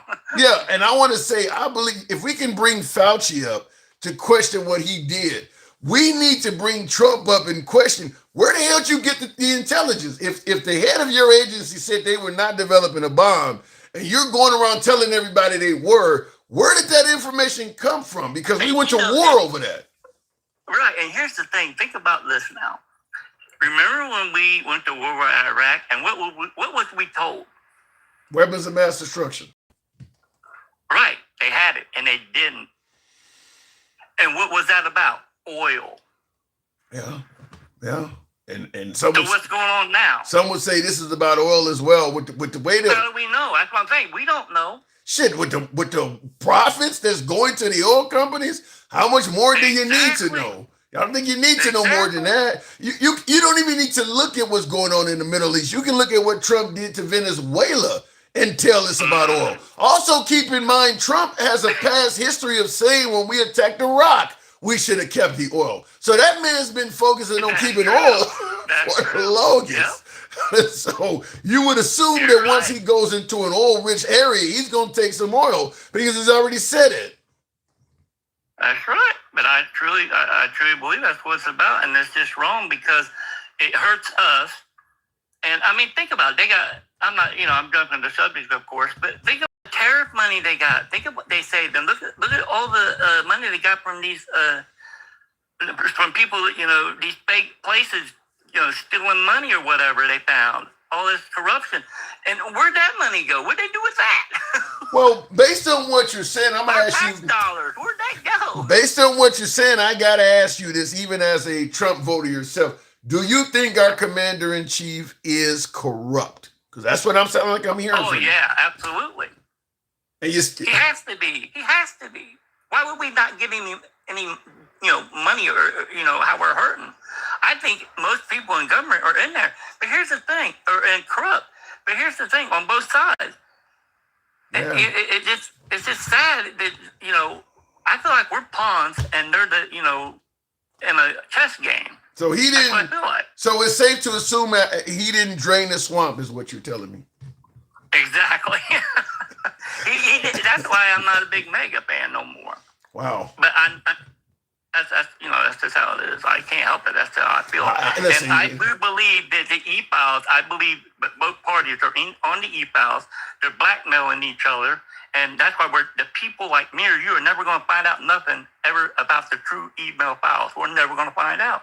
I mean, that's very possible, but I'm thinking like, man, you as a two-time Trump voter yourself, and you voted, I know, right? For you to say that I even have a hat. Yeah, we got a couple of them. We got a couple of them around here as well. So let me say this then, because this is another hat. This is a Trump was right about everything. Should I throw this one away then? don't know, dude. I mean, I wouldn't wear it because of the e-files. I'm done. Oh man. The Oh e-files has got me killed, dude. wow. So I mean, I just think it, and here's the thing, because if you think about it, I mean, you know, I think you have to think that when Trump was younger, to me now, he was arrogant. He was real arrogant, and he thought his, crap didn't, stink or whatever. well, listen, the guy was born with a golden spoon in his mouth. I can understand that. Exactly. So Yeah, I think he's capable of doing what they said he did over there. Let me ask you Let me ask you something else. This somewhat off topic. Now, have you heard about this Olympian that Judge Jeanine Pirro, the U.S. attorney? She's dropped the charges that they had alleged that he had damaged the reflective pool in D.C. Have you heard about this case? I heard about that. Now, she dropped the charges against him, and Trump is saying she should have kept going.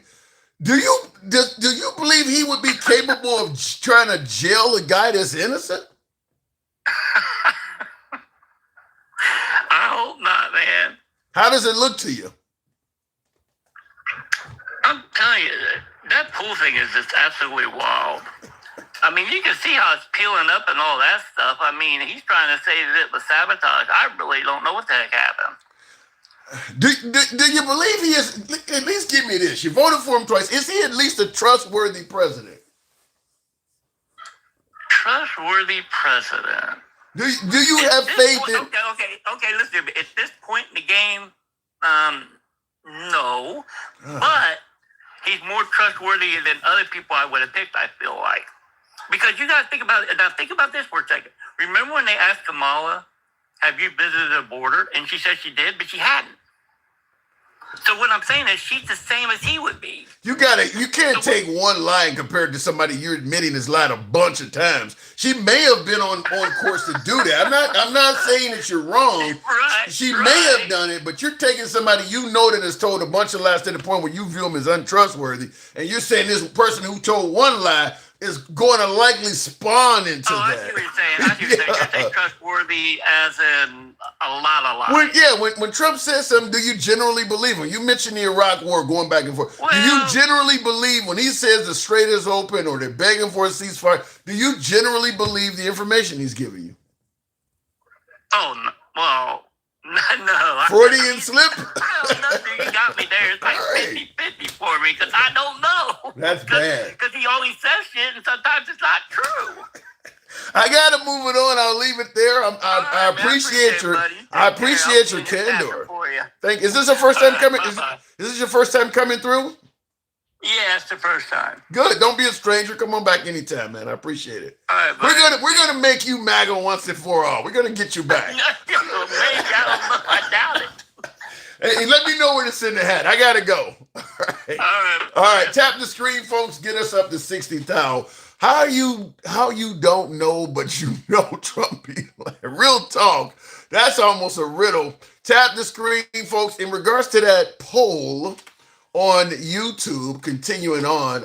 And by the way, help your boy with the hat and mustache TikTok cap goes. No love today at all on TikTok. And I seen your comment, Handsome Conservative, in regards to you set up a Twitch account and cannot find the page. I'll have to, because it's all one word. Maybe because I tried to spread it out, just like on Clapper, the Handsome Liberal is all one word. I think it's all lowercase. So, but we are on Twitch. I'll make sure I get it specified so I can guide you right to it. I'll get a link or whatever. When will everyone understand that neither party gives a shit about any of us, and we need to start electing people that put the U.S. citizens first? We thought we were doing that with Trump, Matt. I mean, listen, at the end of the day, even if we do what you're suggesting, it's going to start out by trusting a candidate.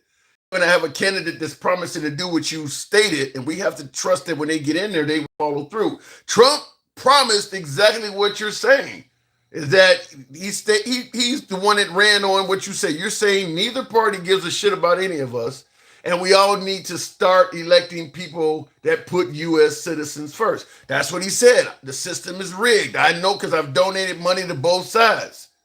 He stated what you're talking about. We're going to put America first. We're going to stop sending money overseas. We're going to get out of all of these wars. And that's what he ran on. So at the beginning of the conversation, you got to understand that you got to get a candidate that is trustworthy, because they're all going to promise what you're asking for. And what you're asking for is legit. But if somebody promises it, like Trump did, and then he gets in there and in many cases does just the opposite, then we're kind of back at square one. In the comments here real quick, Matt, but Obama gave $40 million. Obama gave 40 million Americans health care. Well, a lot of folks don't like Obamacare, so go figure on that. Republicans don't create jobs and Dems do. I think there is more of that on the Democrat side. I just think that the Republican Party generally legislates that is more favorable to the upper class, and the Democrats operate more favorable to folks that are at the bottom. I do believe that if that means creating jobs, so be it. But I do believe that the Democrats, their legislation is more favorable to the bottom, because trickle down economics is something of the right, and that basically is saying we want to give to the upper class first, and then they will, of course, let it trickle down to the lower class. But that does mean you're going to give to the top first. When you let your local governor and senator, you got to make sure he's for the state 100% and definitely ain't willing to compromise on certain things. That's the only way to do it. Look, I'll tell you this right off the bat before we take the next caller, and help people out with the hat and mustache, TikTok cap goals. Show the program some love there. I'll tell you right off the bat, we can criticize and attack the Democrats for whatever you want to go with. They don't know what a woman is. Sleepy Joe Biden, they didn't tell you he was failing cognitively or whatever. But the fact that we have a Republican Congress in office right now that is essentially doing nothing is inexcusable. If you want to point to something awful on the left, we can have a conversation about that.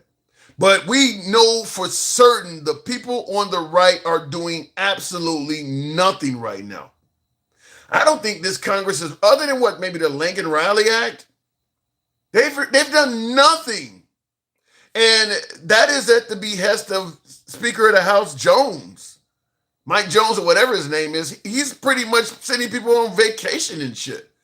Or Johnson, not Jones, Johnson.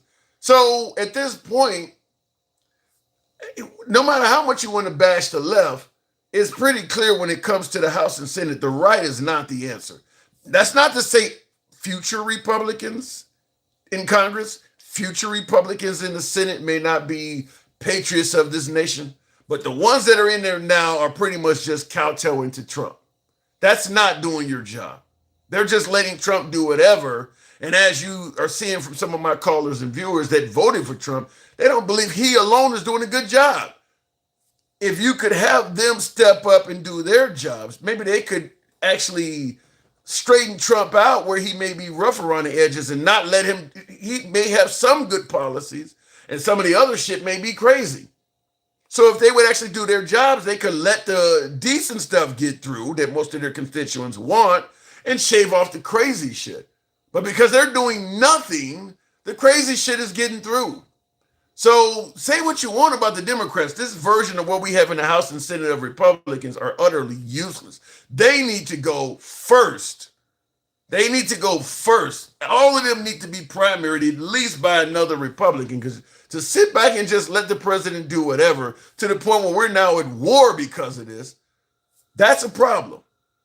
I mean, where your tax money is going to pay for all kinds of stuff with his name on it. They're not saying anything about that.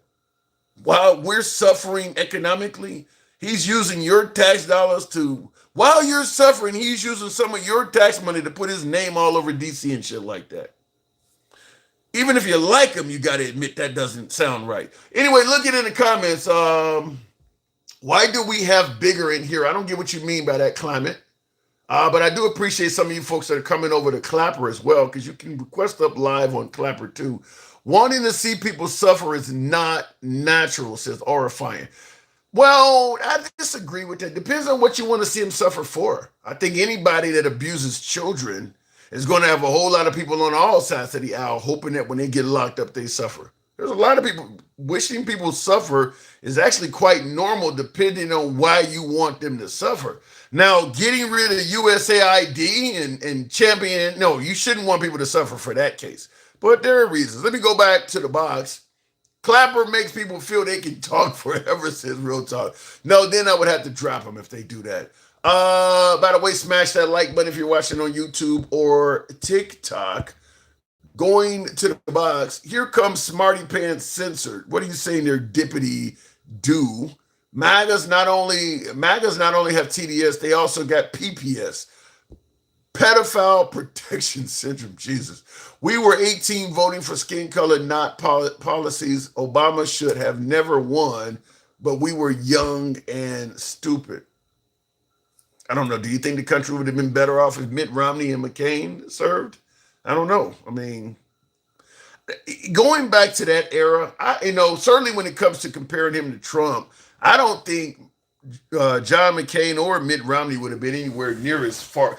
John McCain was a war hawk, so it's possible under John McCain. Mitt Romney was in favor of universal health care. So by the time Mitt Romney was finishing up his term, a lot of you hard right folks may not even have liked him. Smokey, good evening. Good evening. Hope you're doing well, sir. Very well. Good to have you on as always. We're talking about the note. Well, let me ask you. I want to ask you the question I played earlier. You might be just the person to ask this. Now, I want to make sure I cue it up at the right spot because, as you know, in the Democrat circles, socialism is taking hold. I want to ask you to hear this clip, and I want you, if you got a aspiring voter that's promoting socialism in a capitalist country, how do you talk to them? I want you to listen to this example, and we're going to talk about this. And that's where we are. You have two or three self-identified Democrats are not afraid of the word socialist. What do you think that means? I think people are seeing that capitalism is not working for them, that this unchecked, unfettered, big businesses, the oil companies getting richer during a war, like they see that. They see it over and over and over again. People my age, I'm about to turn 43. My whole adult life has been this, just less and less, the wages just basically the same and cost of everything going up. Everybody sees it. Everybody's hurting. My generation now, we're going to send our kids to college. How? Have you looked at what college costs now? How are we going to do this? How do you respond to somebody that's promoting socialists in a capitalist country that makes those type of claims, or those are their concerns? Those aren't claims; they're legitimate concerns. How do you respond to them? Because you got folks that are echoing her sentiment that are talking socialist, but we're a capitalist country. If you want to save capitalism, what do you say to someone like that? Uneducated and emotional with no understanding of the system. Because unchecked capitalism isn't capitalism. So she disqualified what she was complaining about with her statement. So what do you... Capitalism has to be fixed. Capitalism in its purest form has got ethics, which is called socialism. Wait. You said capitalism in its purest form is called what? It's got ethics. Never heard of that.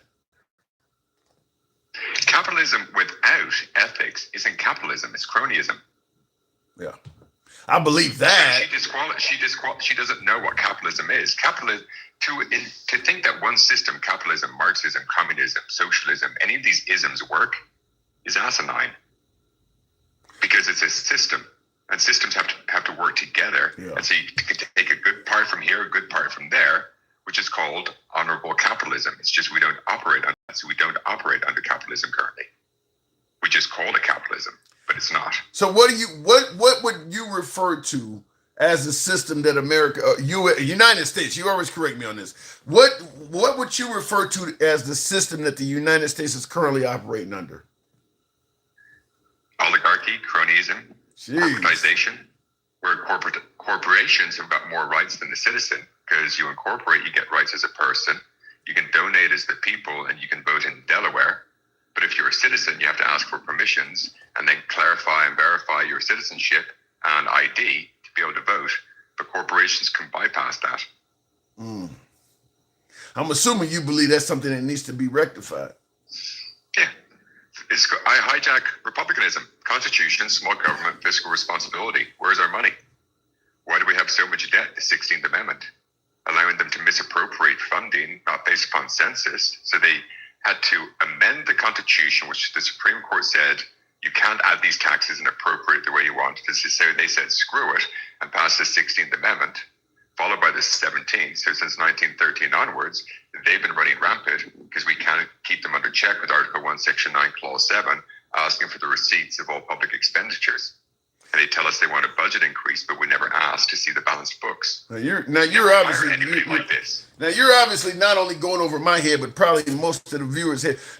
How do we correct this? Let's get down to the nitty gritty. I mean, can any candidate in modern time run for office and win successfully by talking about correcting this stuff? Because it will be easy to spin this in a manner that suggests that they're trying to change the country fundamentally, because so many people, including myself, does not know all the intricate details of some of the shit you just mentioned. So anybody that's trying to change this system so that crony capitalism does not continue destroying us, they're going to be called a socialist or a communist, which is kind of what's happening now. How do you run in, big, beautiful bill, something simple that people can understand? How do you make this sound simple?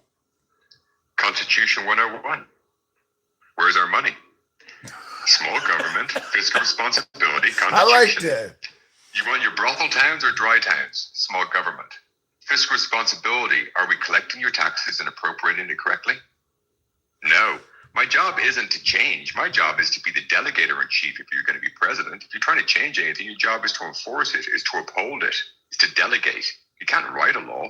You can pardon people. Yeah. But there's no power in the presidency other than to enforce the law, which is, hey, Congress, this act, an act kind of amend the Constitution. If you want to go to war and incursion, do it yourselves, and I'll sign off on it. But fuck you, I'm not making this decision. Well, I like your simplified original statement, because I mentioned big, beautiful bill. Trump always says things that are really wrapped up in one or two words that people can really easily understand. You said, "Where is our money?" That would resonate. That would resonate. Where's our money? I like that. That's actually pretty damn good. Where's our money? Just like there was a candidate who's now passed on who ran under the rent is too damn high. I mean, that's something people can easily understand. Where's our money? You can't beat that. You really can't beat that. But you got to be able to explain it. Chris Rock, he ran for president? That ain't right. That's what you're running on. And you need Bernie Sanders as the VP, like out there slapping people. That ain't right. Yeah, I remember that skit. And then you had Brewster's Millions, none of the above. Don't vote for me, but just ask better questions. Yeah, because you gotta. A lot of folks are not as savvy on this shit. Like I said, even though I talk politics every day, no genius. A lot of shit you said even going above my head, and it's like you gotta really give this stuff to people in digestible bites. And where's our money at? Is something we can chant at a rally or at a gathering. Everybody can understand it. Where the hell are you spending our money? I mean, like Trump with the tariffs, for instance. Trump with the Doge cuts. Where's our money? I mean, you're bragging about all this shit. Where's our money at? It says all expenses and expenses and all public receipts. I want the receipt if they went out to dinner to see what the fuck they were ordering. If they're writing that off, what were they doing? Was it 50 people? Was there an autograph? Did they tip on top of it? Are they being fiscally responsible? This is consulting 101. Where's our money? Wow. You can't ask me for another penny until you balance those books, because my share in the United States is negative $90,000. I have to pay a daily cash call of sales tax and an end of the year cash call, and we keep hiring the same management. We'd never do this for Apple or any corporation. We'd fire those people so fast, and our vote is a shareholder derivative meeting. We're shareholders in a corporation, essentially, and we're hiring a management who are robbing from us daily, not managing the funds, not getting us out of debt, and our shares worth less, and we call them heroes. Let's remove all these 535 idiots. That's me. Well, you can't remove the entire congressional body at once, though. I mean, you can. If they shut themselves down, we don't need them. States operate independently. But so we go in there, have have military go in, restructure it, and run a new election and hire people. They voluntarily shut themselves down. What do you mean we can't operate without them? Well, shit, you sound like the woman on the screen I got here that when she's the co-chair of the DSA, not in this video, but in the more controversial one, she did talk about taking down government entities. I mean, so she would be just the person to agree with you in getting rid of Congress, because she did say something like that. Why can't we hire 535 people out of 340 million people who know 7 articles? Do you really want a complete virgin Congress all at once? Yes. Yes, because none of these people have ever given you your rights as a person since 1868. And they've told you have to pay them to be less than a person and a corporation. And you've got to ask for permissions based upon the color that they gave you. That sounds like F them.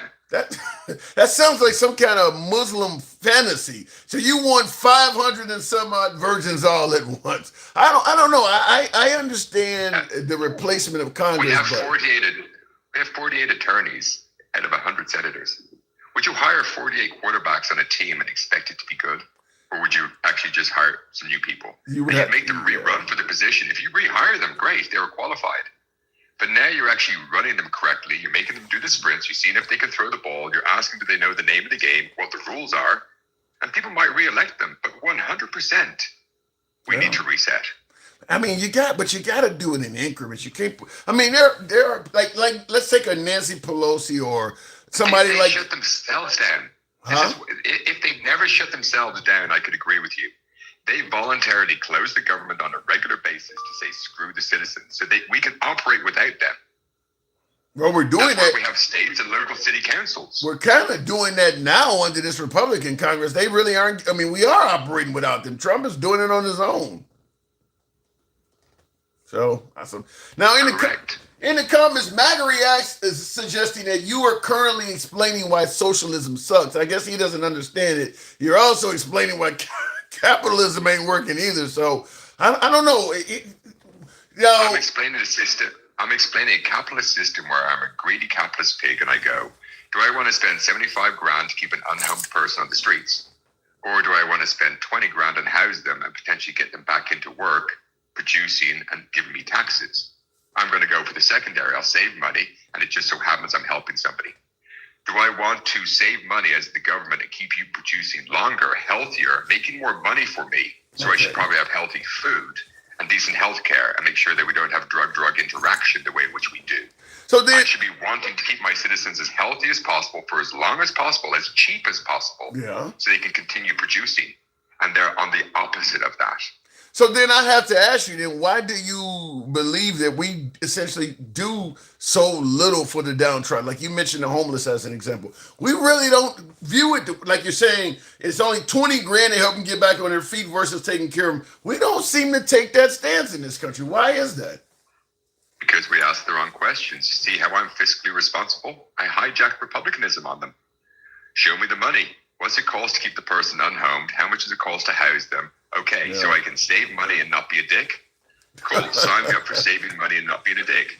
No, I mean, I don't disagree with you, but I don't know. To me, it just seems like, because everything is money oriented. So if they can save money by letting you die, they're going to let you die. I mean, everything is based on how... They profit because they harvest you afterwards and they give your family back a carcass in the hospital. Jesus millions Christ. Of transportation and the reorganization of those organs that they took from you. Jesus. That's why you never sign up for organ donor on your driver's license. What I'm an organ donor. What are you saying? I'm going to be harvested? You can chat to people who work in ER, and if they're two people, both with even the same chance, or one's got a slightly less chance, the person with the organ donor will be left, and the other person will be helped because they see profit in the organ donor compared to the other person. No, 100%. No, you say that ain't so. You're telling me that if ER nurses, don't take it from me. I don't want to believe that. I may have to change my damn organ donor stuff. So you're telling me that if I'm on my last leg and because I'm listed as an organ donor, that may incentivize them to just let me go because I may be worth money or pieces of me may be. Correct. You're worth about anywhere from 3 to 5 mil when you're parted out and priced out throughout the transportation and transplant system. Is there anybody else that believes this? That's kind of frightening. I see in the comments somebody said, "Rest in peace, Nolan Wells." I know what you're trying to suggest because they don't know where some of his organs are either. But is there somebody else that believes that don't take? That's kind of bad. Because I thought, listen, I don't mind. When they harvest your organs, do you get paid? No. Can they legally sell them? No, but they transport them and they re-put them back into somebody else and they store them. And all that insurance billing is worth millions of dollars. Yeah. That's frightening. That is. I mean, listen, I don't want that to happen, but I can totally see that. I can see some folks being corrupt enough to do that. I mean, there are people who will dig you up and take your casket to resell it. So I'm sure there are some people, if they can get away with taking your organs and letting you die sooner than you should have, I'm sure there are people who are greedy enough to do that. So it just sounds awful. I mean, that's the worst of humanity. Israel made it legal where you can sell your spare kidney, and that's where there was people up in New Jersey, I believe it was, a bunch of, again, I'm not going to say a religious group, who were bringing in those organs and reselling them. It's a monstrous business. Look at the thing down in Mexico that they found. What were they doing to people down there? Why do you think China takes DNA from prisoners when they go to jail? Why does China take DNA from prisoners? There was a thing of that, yes. China was harvesting some of its prisoners at one stage, I believe. There was a huge outrage about that there a couple of years ago. But again, we're slightly off topic. I mean, but it's interesting though. It's off topic, but it is certainly interesting. It's frightening to know that mankind. I mean, that sounds like something out of the Third Reich. Yeah, I mean, it's believable though. I know people would do crazy Let's shit. even look at healthcare costs. If we look at ratios, what we have to do is analyze it in perspective. Our wages have increased 1,900% since 1960, the average median income. Yet healthcare has increased 10,800%. Housing, education, healthcare, all those things have been exponentially greater, where we're going back to the company store model, where what you earn isn't enough to sustain you on a yearly basis, but they'll give you the books. We call it the credit system currently. So the whole thing is, if you crash that banking system and you nationalize it, you've got every citizen on the company books, and you've created the world's largest company store called America. Are you Elon Musk wants the company towns. Do you agree with the right that socialism could never work in America? Socialism won't work because no one system will work, and that's the problem. It's capitalism with fair ethics, which is socialism. No one system works, and this is where everyone's flawed, because they expect one system to work. But unchecked capitalism isn't capitalism, it's unchecked. Yeah. And that's what's been happening is the checks and balances on capitalism have been slowly slipping away. And I guess if you got socialism here and you got capitalism here, you want to be somewhere around there, and it's going much, much further in that direction than it needs to be. That's what it sounds like you're saying. So the system has been designed where people are sent in a school to prison system, because Republican capitalism is socialism through services, whether it be the justice for-profit prison system, foster system, unhomed system. This is how they make their profit. How much money they make with alligator Alcatraz? How much money they make with ICE? To get out an ICE agent, how much money does that cost? How many vehicles do I need? Whereas Democrat capitalism is, let's give you a hand up, hope that you do better so we can spend less and we all do better. It's just a reverse. But Republican capitalism is pure socialism off of the system, while they allow citizens to suffer. They profit off the suffering of citizens. That's the difference in Republican capitalism. So you don't favor that then? I'm an honorable capitalist pig, where you can help people and not have to do the wrong thing. All right, well, yeah. Between a capitalist pig and somebody who actually understands capitalism, which is, you take care of your employees. Yes. You pay them a fair wage. Yes. All these basics. Yes, you do that. You're certainly not getting, the Republican Party is certainly not promoting that you take care of your employees. Let me ask you this last question before I'm moving on from you. I got a poll going on YouTube right now, well over 560 some odd respondents. So it's a fair bit of response. The question being, would Kamala Harris have been a better president than Trump? Well, we don't know because she's never served at that level. But what is your take? Do you think she would have done a better job at being the commander in chief than Donald J? What say you?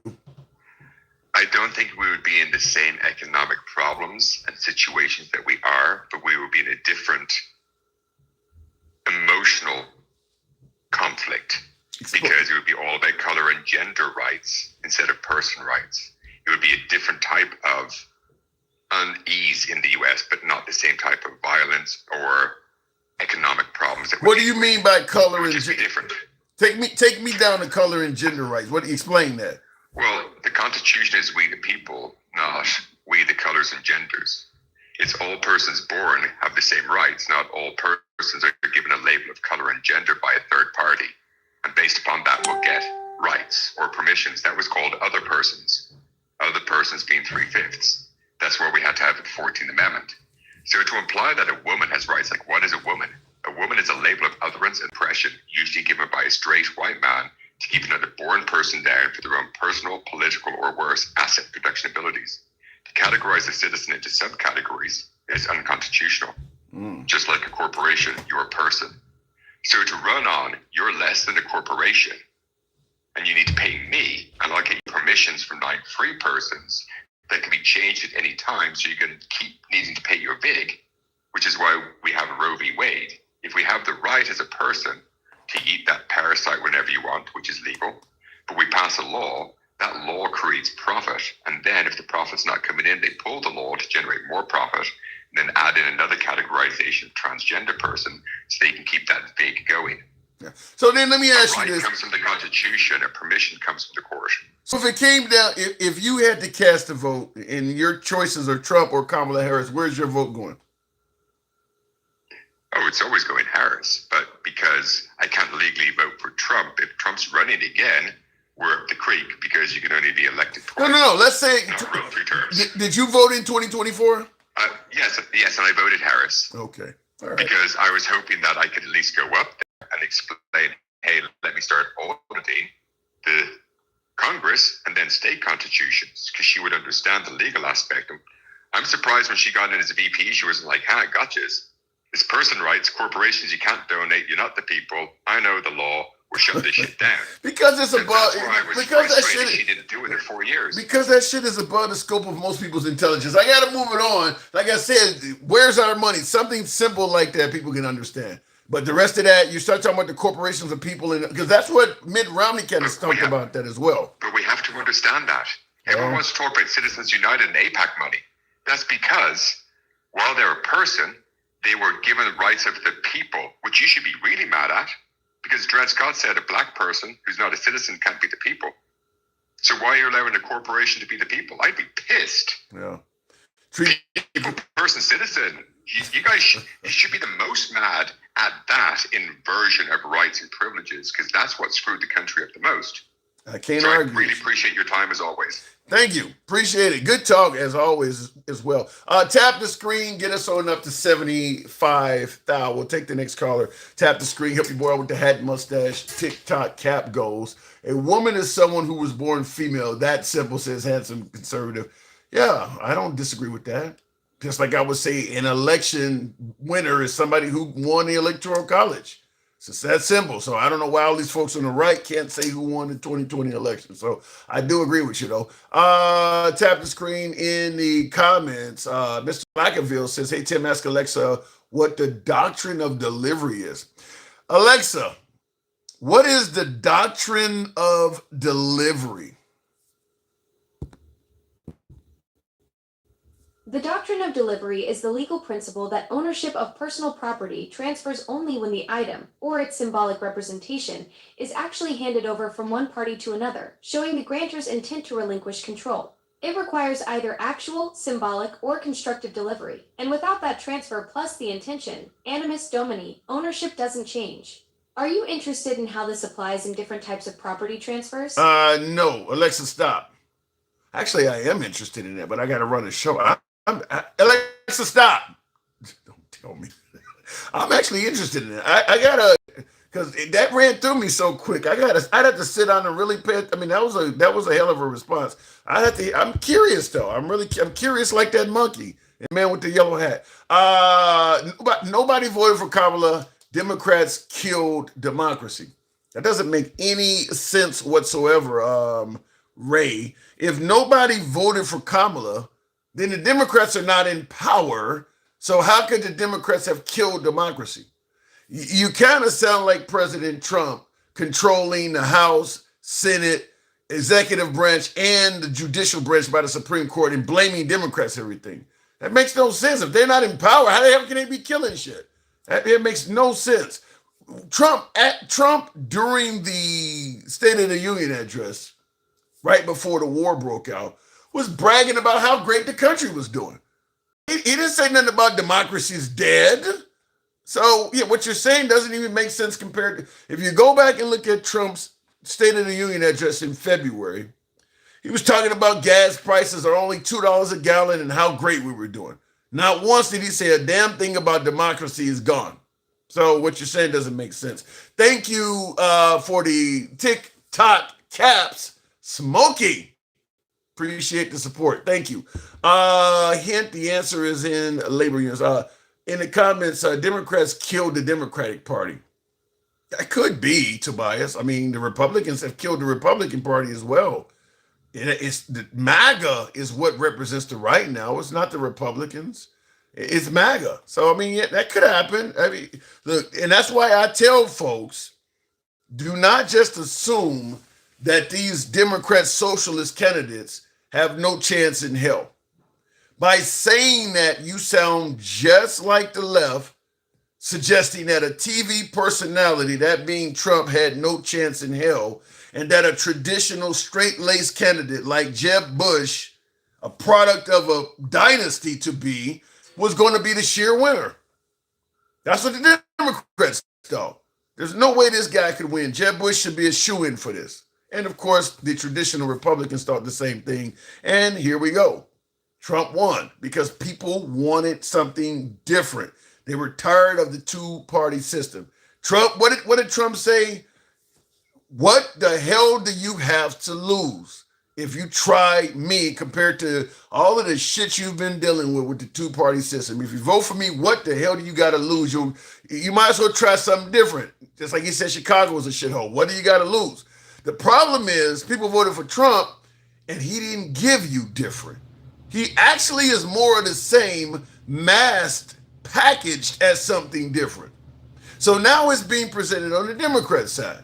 The Democrat candidates are now running the same way Trump did in 2016. Once again, what the hell do you got to lose? You're not progressing under the Democrats or Republicans in their form of capitalism. What the hell do you got to lose?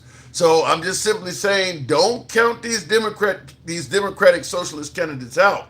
Trump is proving that non-traditional candidates can win and win big. Forever C10 says, appreciate the entertainment. Keep up the fine work. Thank you. And thank you for your support, Forever C10. Thank you. Give your boy incentive like that to make it keep going. Thank you. I'll go back to the box and continue on with the program. We'll make it happen with... I don't know what that says. We'll go to yesterday. Good evening, yesterday. Trump was good his first term, though. Not saying that makes his decisions. Well, hold on a second. Yesterday, you got to echo. Hold on a second. In the comments, one of the viewers says Trump was good his first term, though. Not saying that makes his decisions now better or worse. I'm just saying that's why people supported him, because he did good. I agree. I don't think he did well with the pandemic at all. And I know a lot of folks on the left suggest that he was riding the Obama wave, but his first term is why he got reelected. But his first term, he was not surrounded with loyalists. He had actually what he claimed he was going to get the second term, the best and brightest. He had very, very experienced and educated cabinet members. This second go round, it's just, can I trust you to be loyal? Good, you're hired. It's that type. So that's what's causing him to fail, is because the first term, we had experts in all those positions. Now we just have him, and he's a, what did they call you, a jack of all trades, an expert at none? He's kind of that. He's running all the different branches of government, the military, everything. He's not an expert in any of that. Yesterday, good evening. Yesterday, are you there? Okay, well, moving on. In the comments, lies moralized by party to destroy America and humanity. That I'll go to the next caller and tap the screen, get us up to 75,000. Speaking of the notion of destroying humanity, I want you to hear this this clip. This is the one and only Kamala Harris. I did have a couple clips I wanted to play you from her. Not many, but I don't think I'm even be to see because I can barely see the damn timer in this thing here. But I want you to hear this. Oh, this is not the clip I was going to play, but I want you to hear this particular clip coming from our former VP. Somewhere up in there. There we go. That aspired to be president. Looking at Trump called the Kung and Democrats called him stupid for saying it. Came from China, and look. Even if it came from China, is true. The term kung flu is what they're. Whatever. I mean, it's a racist term. That's how they view it.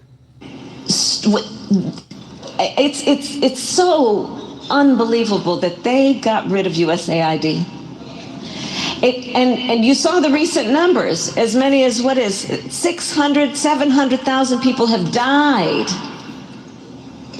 because of withdrawing American aid for humanitarian purposes on that continent. And USAID fund. I'm curious, how do you guys feel about that?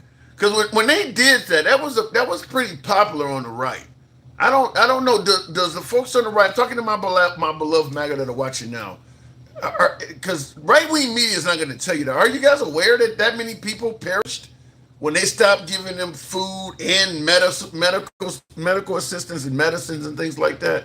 I mean, by canceling USAID, and keep in mind, you, me, and Joe Q Public, we ain't seen none of the money. So I'm just gonna be honest with you. If my tax money is keeping people alive, and you decide you're not going to do that, and you're not going to refund me the tax money, I'd rather you just keep the folks alive with it. I mean, none of us have seen any of this savings at all. So 600 grand, 600,000 people. Wow. That's a lot. That's a lot for less than 2 years in office. And that will follow him historically, no doubt. Going back to the box, MAGA reacts. Good evening, MAGA. Least racist, says John. Yeah, that don't look good. MAGA reacts. Are you aware of that? Do you believe that number? The people died? No, I think it's a bullshit number. Do you think anybody died? I'm sure you could find somebody. You think? So you think it's like if they needed the help, they could go to the State Department, and the State Department could do everything USAID did. What do you mean go to the? You didn't need a separate fucking department to give out money. Okay, so you believe the State Department under Trump would still do it? Yeah. We help out countries all the time. We just helped out Japan the other day. I don't know. What do you think the purpose was of canceling USAID? To get rid of more bureaucracy? I mean, do we need 20 departments to do the job of one? If one could do it? You have the U.S. State Department. They could easily do it. Okay, why do you need another fucking department? Then why not automatically move USAID into the State Department? Why cancel it? Because the State Department could do the same thing. They don't need two people to do the job of one. Yeah, but why put the hurdle up that requires them to ask for something that you've been doing? If you don't want the extra bureaucracy and you believe the State Department can do it, then blend USAID into the State Department, and that way for folks overseas, it'll be a seamless transition. Why would you cancel them out? You know, a lot of those poor folks can't reach out to the State Department. Why would you cancel it outright? Why could they reach out to USAID but can't reach out to the State Department? Why do they need to? Why not just blend it in? The State Department could do it all. It's supposed to be the State Department's job to do this shit. You don't need a separate department to give out aid. I'm not arguing with the notion that maybe a different department can do it. What I'm saying is, why didn't they just move it over? Why didn't America do that? Why would you add this additional hurdle to them? You're talking about you don't need bureaucracy. What do you mean? They probably removed the hurdle, if anything. I haven't heard anything to suggest. In fact, from what I can tell, most of the aid we've been doing for everybody from Ukraine on down, you mentioned Japan, but from what I can tell, most of the worldwide assistance we've given everybody has been canceled under Trump.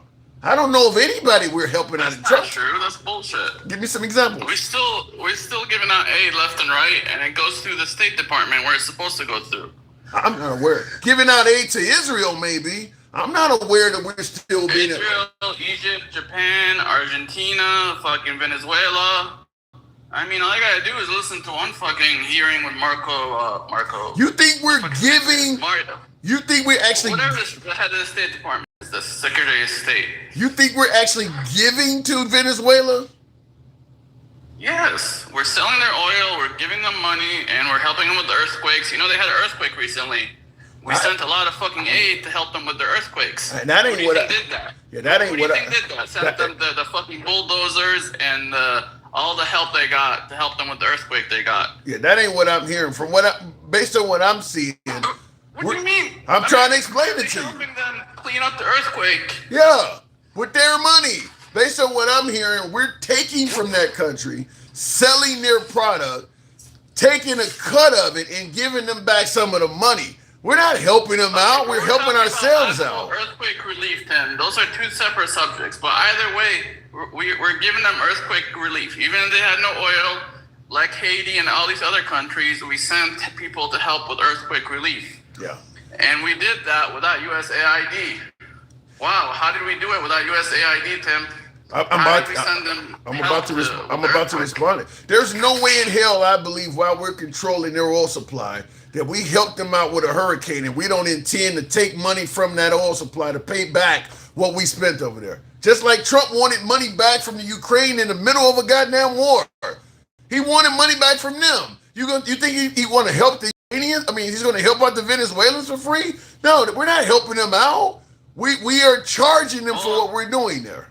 As far as I know, we haven't sent them a bill. Either way, we sent them the help.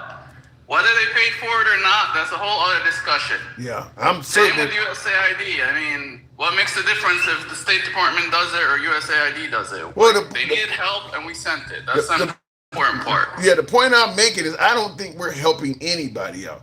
Sending bulldozers at a cost is not helping out. Then you're selling your services. That ain't helping nobody out. Wait, who says to the cost? First of all, you're pretending it's a cost. You have no evidence that it's a cost. I'm going by Trump's MO, his method of operation. What if USAID did it and we send them a bill from USAID?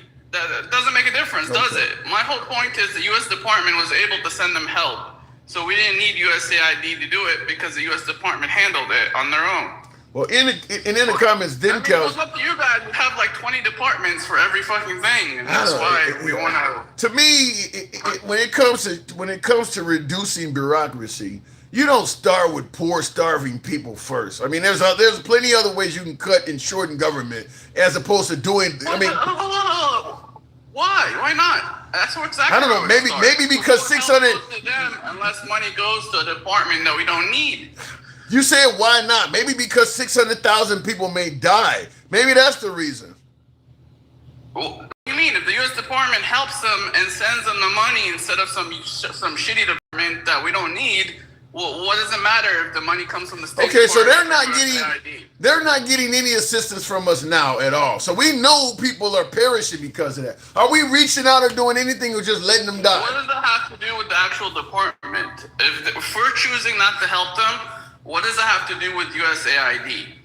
If USAID was around and somebody wanted help and we don't want to help them, guess what? We can still choose not to help them. It has nothing to do with having a department to handle it. Yeah, and in regards to your comment, Dencal says Venezuela had to go to IMF for relief. So we were not readily helping them out with that. I'm just and I heard what he heard. I heard that we were not really helping out Venezuela during that hurricane. I mean, during that earthquake. I don't know. No, we wasn't. So, Magriax, you said that why do we need USAID when people can get it from somewhere else or they can do it? It's supposed to be. Okay, that's what I'm going to, brother. That's what you said. So, answer me this. Why did we need those? To go through and organize everything. I'm going by to make sure that the government's running efficient. I'm going by I'm using your point of what you just said about USAID. So that means that when USAID was implemented, there was a reason for it to be implemented, like there was a reason for those to be implemented, correct? Yeah, I'm sure there was a reason back then, but what if that reason is gone and we don't need it anymore? It ain't gone. Get rid of it. It ain't gone. Okay, so the reason's gone because you don't need a whole department to handle shit like this because we have computers to do the job now. That makes jobs easier. Okay, so let's go with what you just said. We don't need those because we have computers to make the job easier. We still need someone to go through and organize everything and figure out where all the money's going and what we need and what's redundant. Okay, so let's go with what you just said. We need USAID because we need people to allocate things and to focus on what things are needed the most. Do that. Do we have a department for government efficiency other than Doge? If there's another department, we can get rid of Doge. And the government, and our government can do it themselves and don't need Doge. See, what I'm making, the point that I'm making is the same point that you are making. Where the State Department has been giving out aid. Okay, so USAID had to be implemented because people wasn't doing it. The same thing. The point that I'm making is the same argument. I'm sure back then when you implemented it, you needed a whole department to do it. Okay, but so now when Doge was implemented, do it themselves. When Doge was implemented, we had AGs that was looking into stuff like how they was investigating Elon. And when Doge was implemented, the first thing Elon did was fire all the people that was investigating his companies and his businesses, or whatever they said like that. So what that showed was we had people, because these people were doing the job and investigating.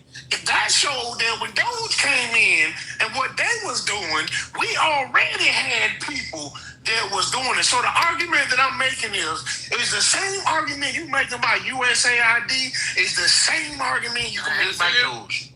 Okay, Elon had the EPA investigating him, the FAA. He had pretty much every department, the DOJ, every department in the fucking government investigating him because Biden was pissed that he became a Republican during COVID, basically.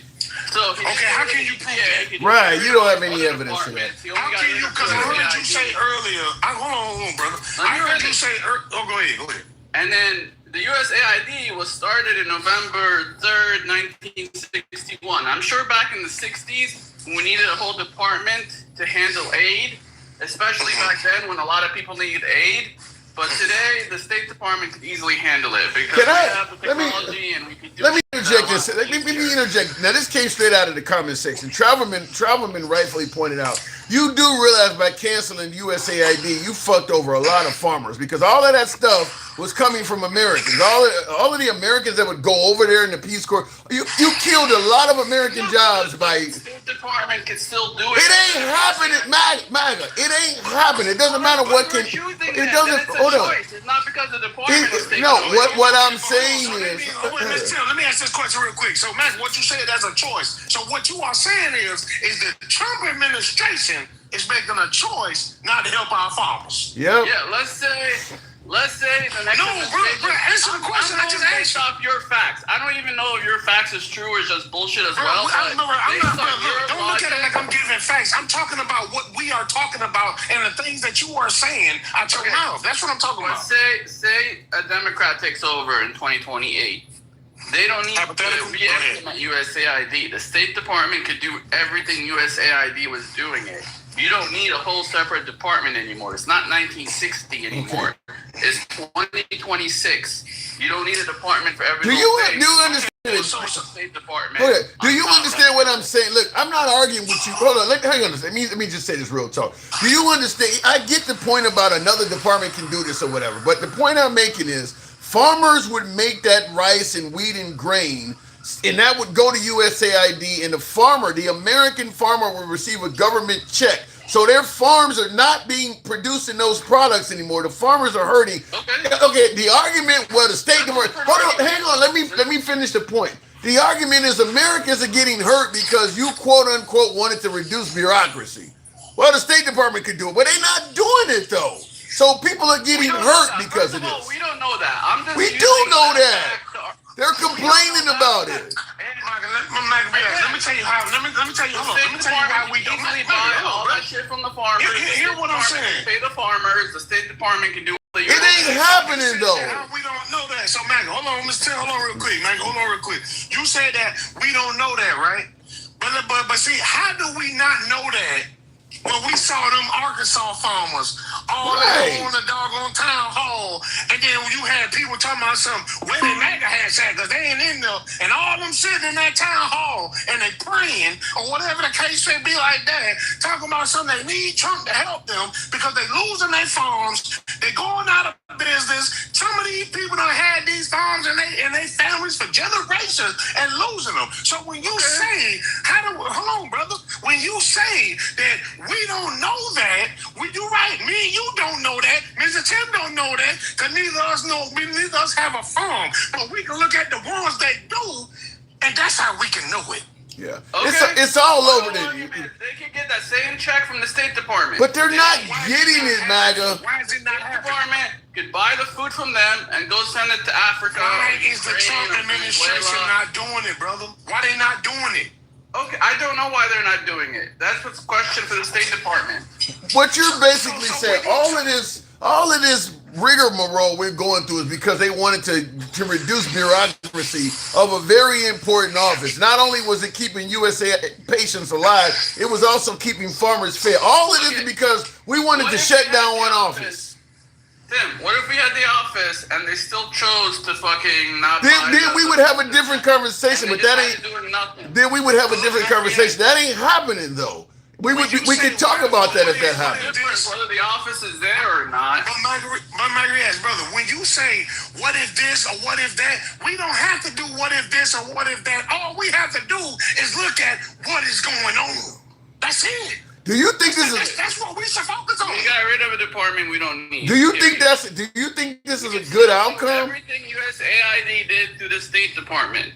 Do you think this is a MAGA? Do you think this? Okay. That comes from the mouth of the Secretary of State. Do you believe this is a good outcome? All of this drama, for the benefit is we got rid of an office. The negative is all of a sudden we're talking. Do you think that closing that office was worth all this? The negative has nothing to do with the office. It has us. We stopped aid. Has nothing to do with closing. If the office is open, these problems ain't happening. It does have something to do with it. The office could be open and we can still stop the aid. That's not what's happening though. What if the office was open and we still stopped the aid, Tim? What? Then we would be having that. Okay. If that scenario existed, then we would be discussing it. But that's an if. That ain't what's going on. What's going on is they shut it down and the people are not receiving help. You're coming up with something that's not happening. USAID isn't the source of the money. USAID isn't the source of the food. So someone else in the State Department could take over their fucking job. When you say the State Department, you're talking about Trump. Yeah, he's still talking about the fact. Yeah, they're not farmers. USAID were not farmers that we. No, I know. But when you talked about the state can take it over, at this moment, you talking about Trump. Yeah, he's talking about the federal State Department. Okay. So, brother, let me ask you this question. Let me ask you this question, right? Marco Rubio supposed to be taking over it, but Trump is our American leader. OFK should be like that. And I'm not like some people and look at the people at the bottom.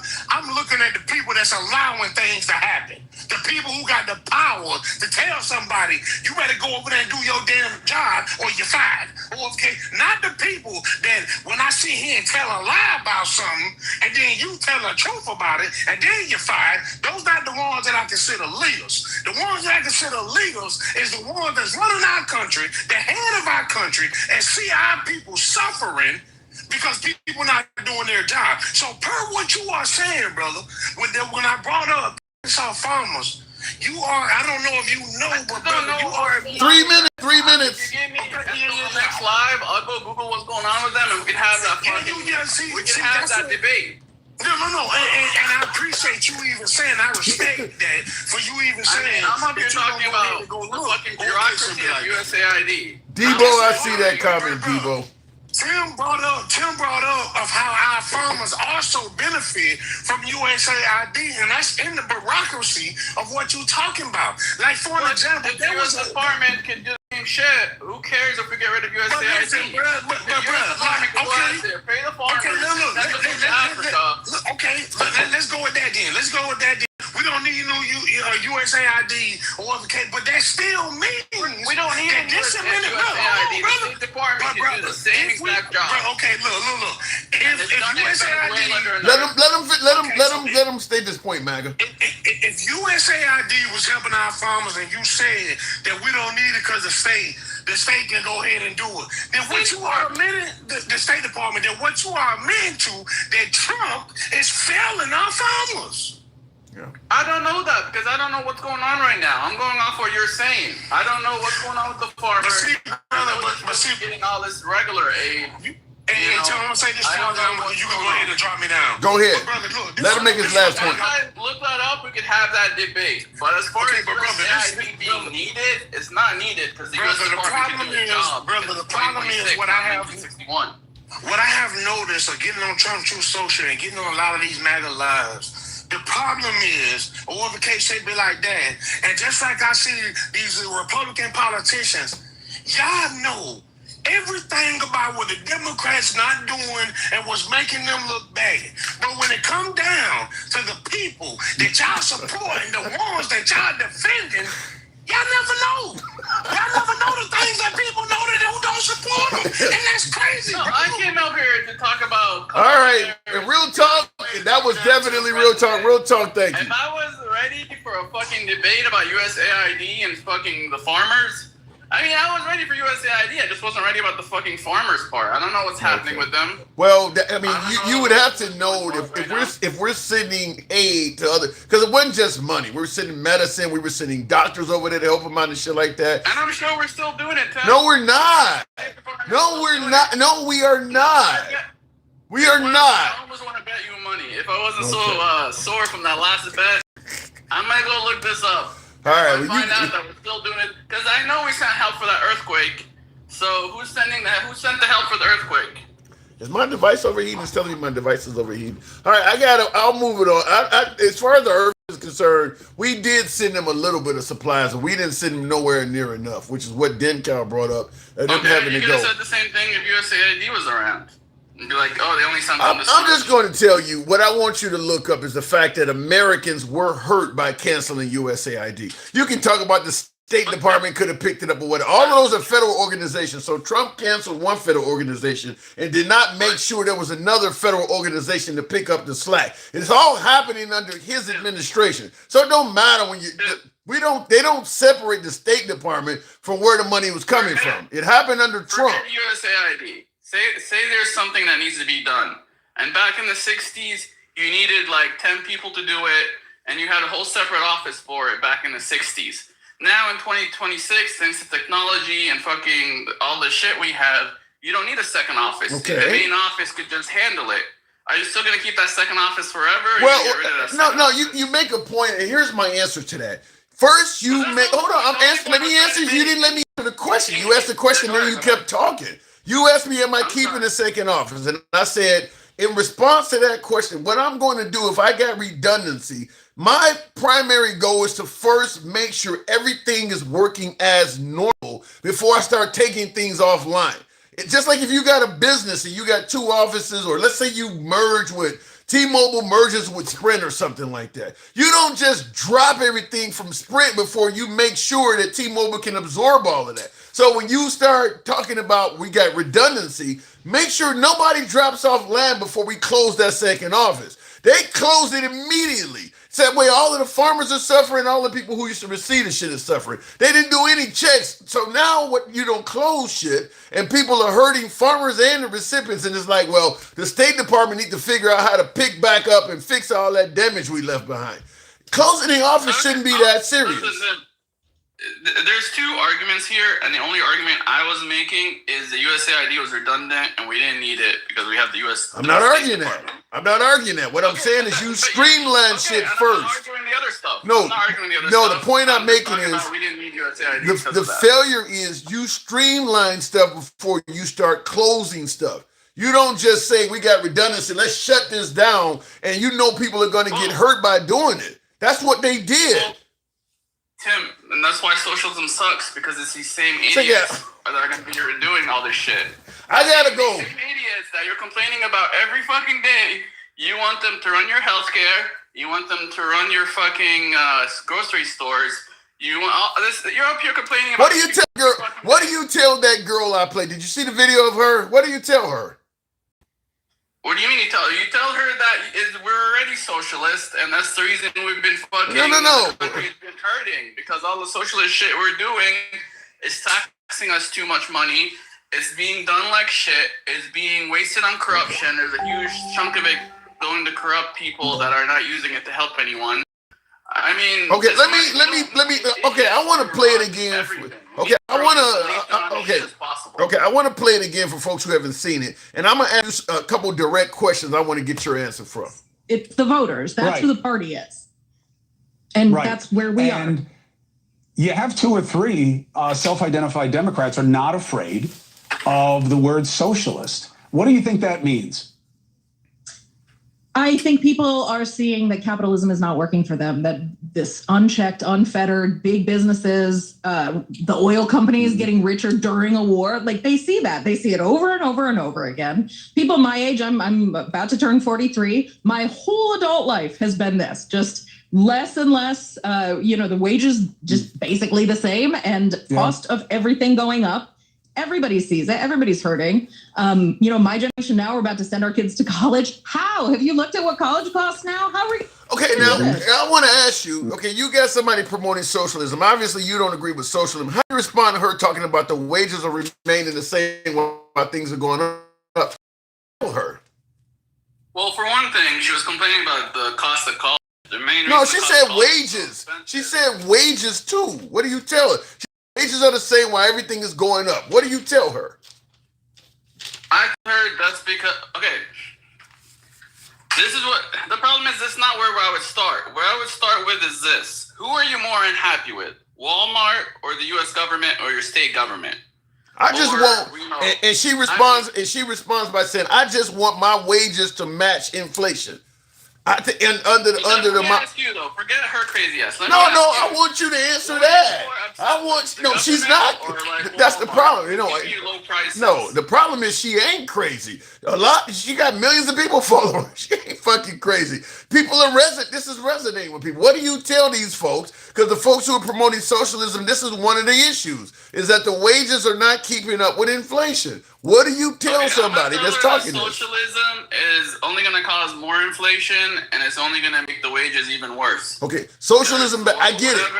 Okay, so socialism bad, but what do you tell somebody who is complaining that wages are not keeping up with inflation? Socialism bad is not a solution. What do you tell somebody that's complaining about that? That we need to improve the cost of doing business, because if the company could pay its employees more, it will.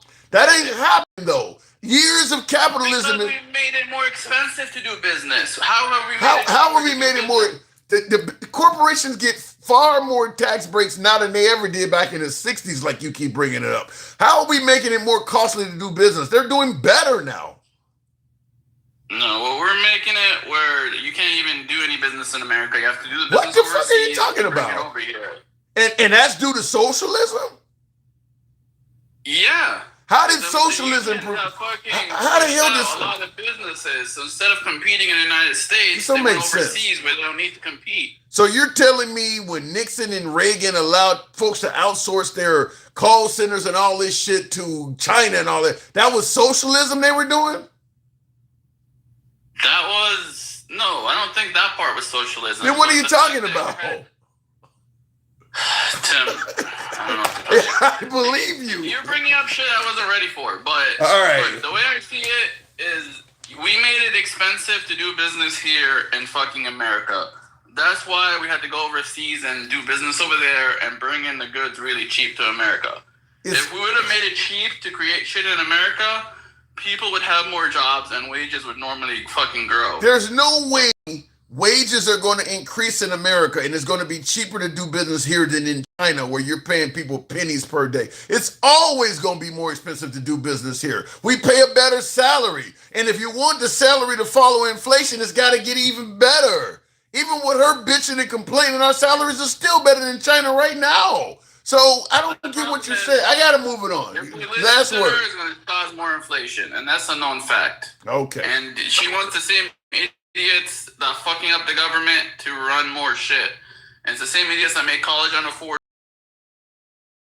This is all under capitalism. And all of that stuff you're talking about happened under capitalism. The colleges didn't increase due to socialism. That's capitalism you're complaining about. Our system is a hybrid, and it's because of the socialism side of it. All right, I gotta go. Bigger and bigger. I gotta go. I vehemently disagree with that. I don't believe the colleges are ripping us off due to socialism. I don't know where he's getting that from. But and the reason why I'm hammering this point along is because for complaining about socialism in this country, you got to come up with an answer to give her, because this is what people are complaining about. I don't think people wanted to abandon capitalism. It's exactly what she is saying, is that capitalism isn't working for them. So you can't tell somebody who's complaining that I can't send my kid to college, housing is unaffordable, my wages are not meeting inflation. You can't respond to that with socialism bad. Because otherwise you're telling them, okay, it's bad, but what you're asking for is worse. Just keep staying in the status quo. They're not going to buy that. They've never experienced socialism. They're experiencing what we're going through now. They want to get rid of this. You got to come up with ways that answer the question she stated. My last caller didn't have any answers for that other than socialism bad. That ain't going to work for these folks. That is not going to work anymore. Certainly now that Mamdani is in office and one of the socialists have gotten through, and they're not, like I say in every live, the city of New York better be falling apart in the next 2 years, or you're going to have a whole lot of socialists running for president. If that city ain't falling apart in the next 2 years before the 2028 national election, you're going to start seeing socialist candidates popping all up over the fucking place. It's kind of happening now anyway in the midterms. But if 2 more years of Mamdani in New York is functioning as normal, you're going to see a whole lot of these folks. Because now they got one through, and they'll have an actual way to demonstrate what the right is saying is a lie. You guys already failed when you said it about Obama. You said Obama was a socialist, and he, for the most part, governed effectively.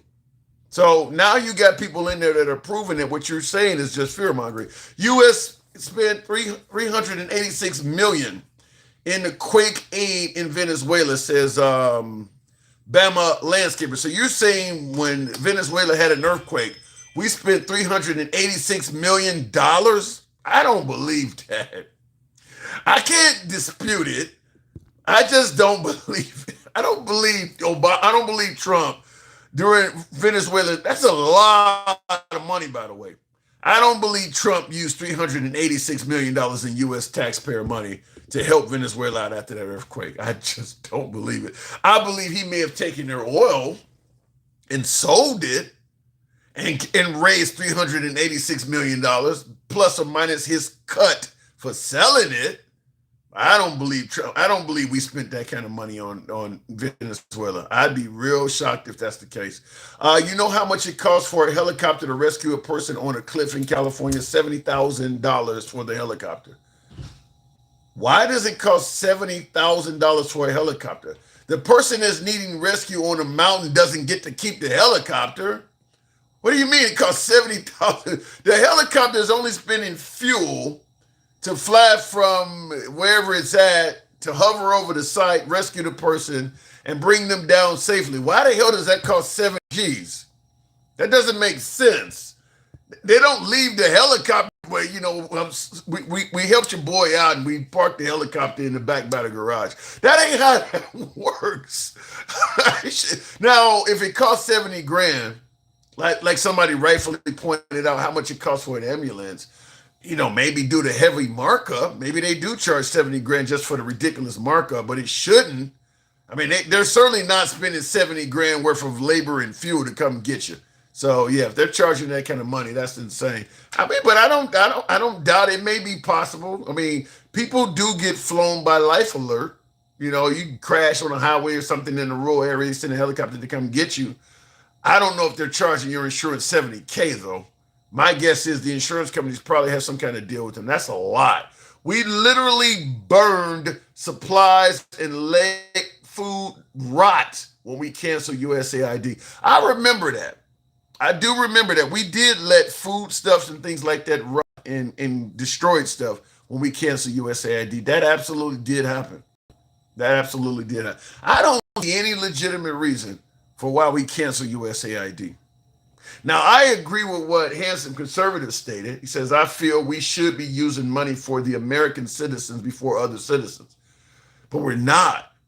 And that's what I stated. If you're going to stop helping out countries overseas, and you're going to use that money instead to focus on the well-being of Americans, it's something I might be able to get behind. But if you're going to stop helping out people overseas and none of the money is being spent here either, I don't favor it. I'd rather know my tax money is going to save lives.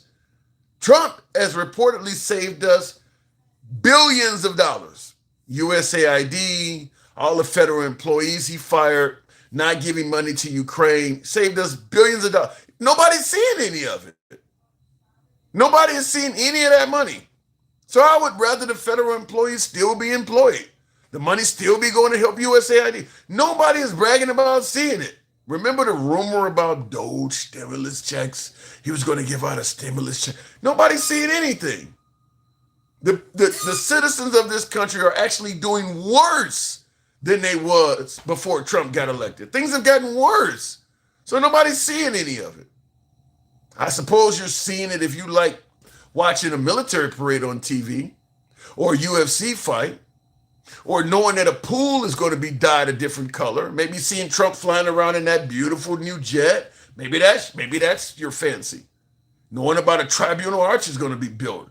Big, huge portraits of Trump, that portrait of Trump, maybe you like looking at that.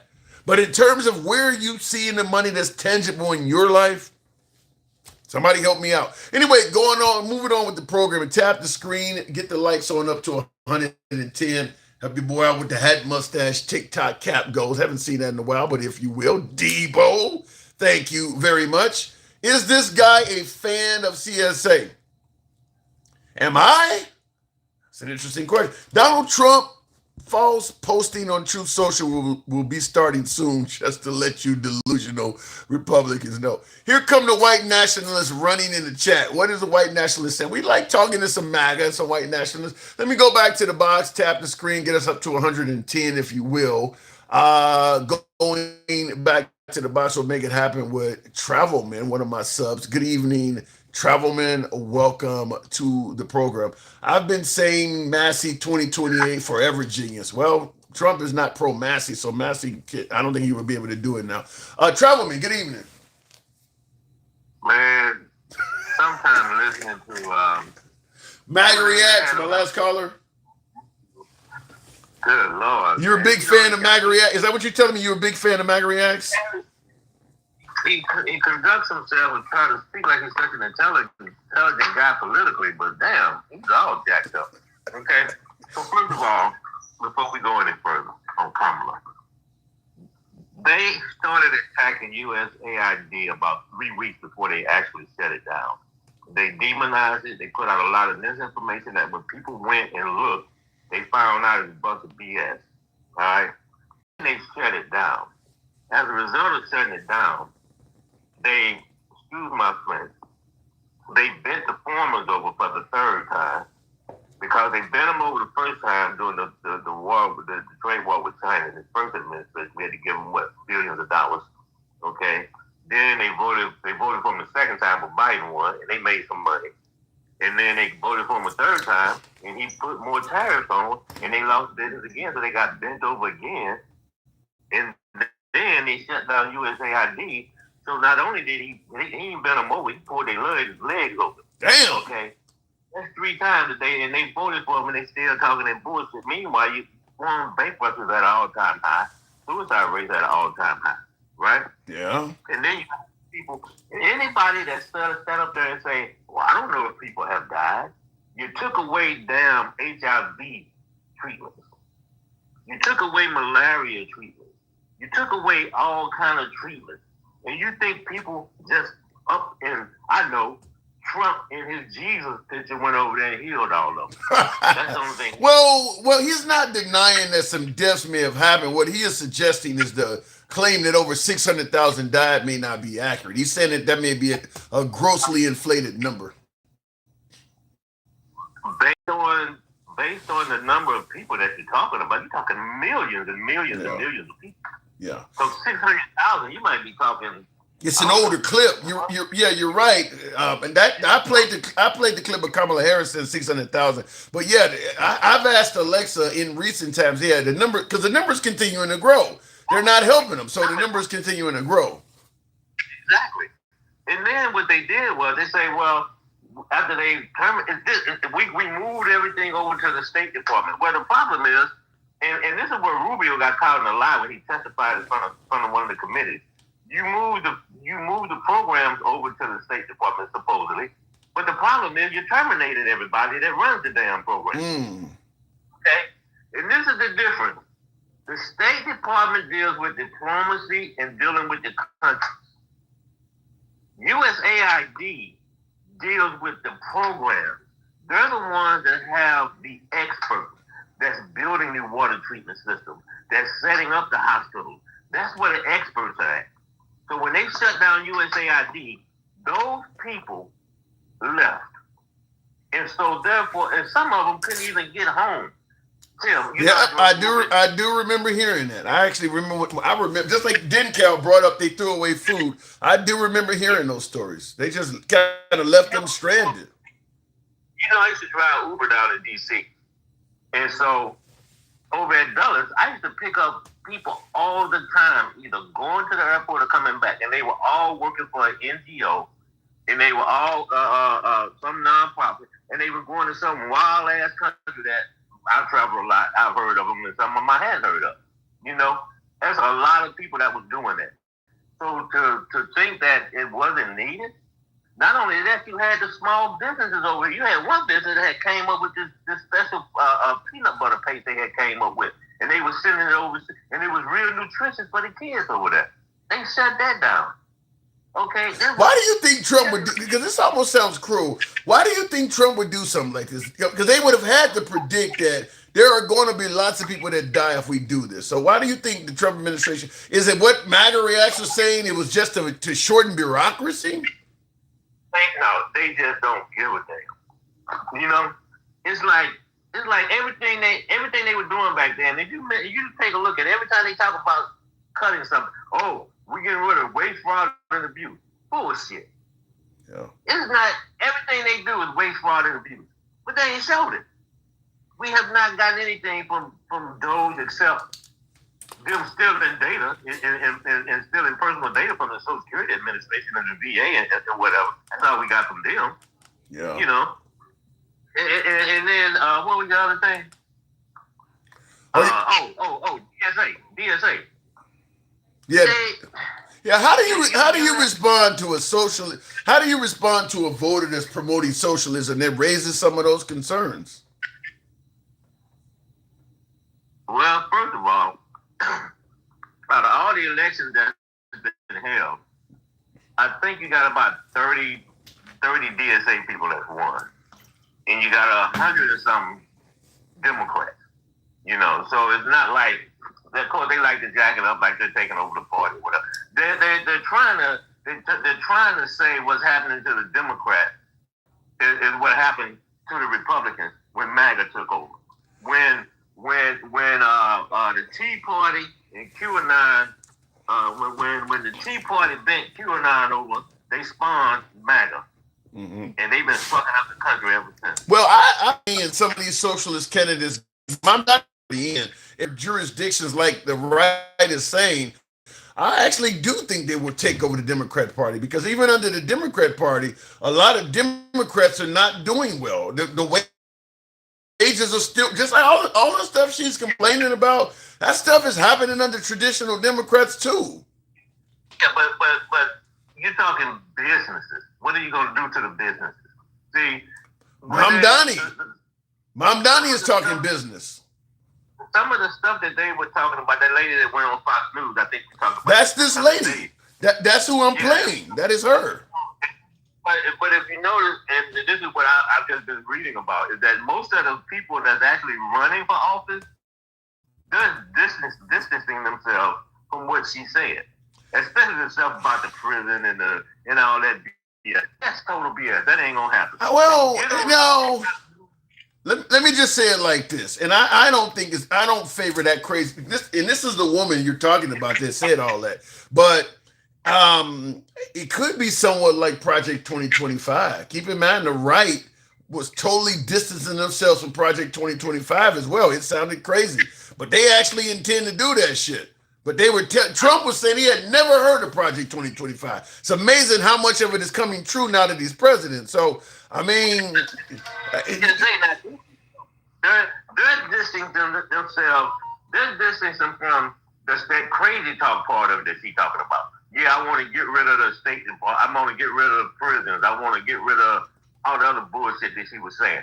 That's what the other they call themselves, that they're distant from that, not the other stuff, not the getting child care, not getting universal pre-K, not doing the stuff that what they're actually talking about.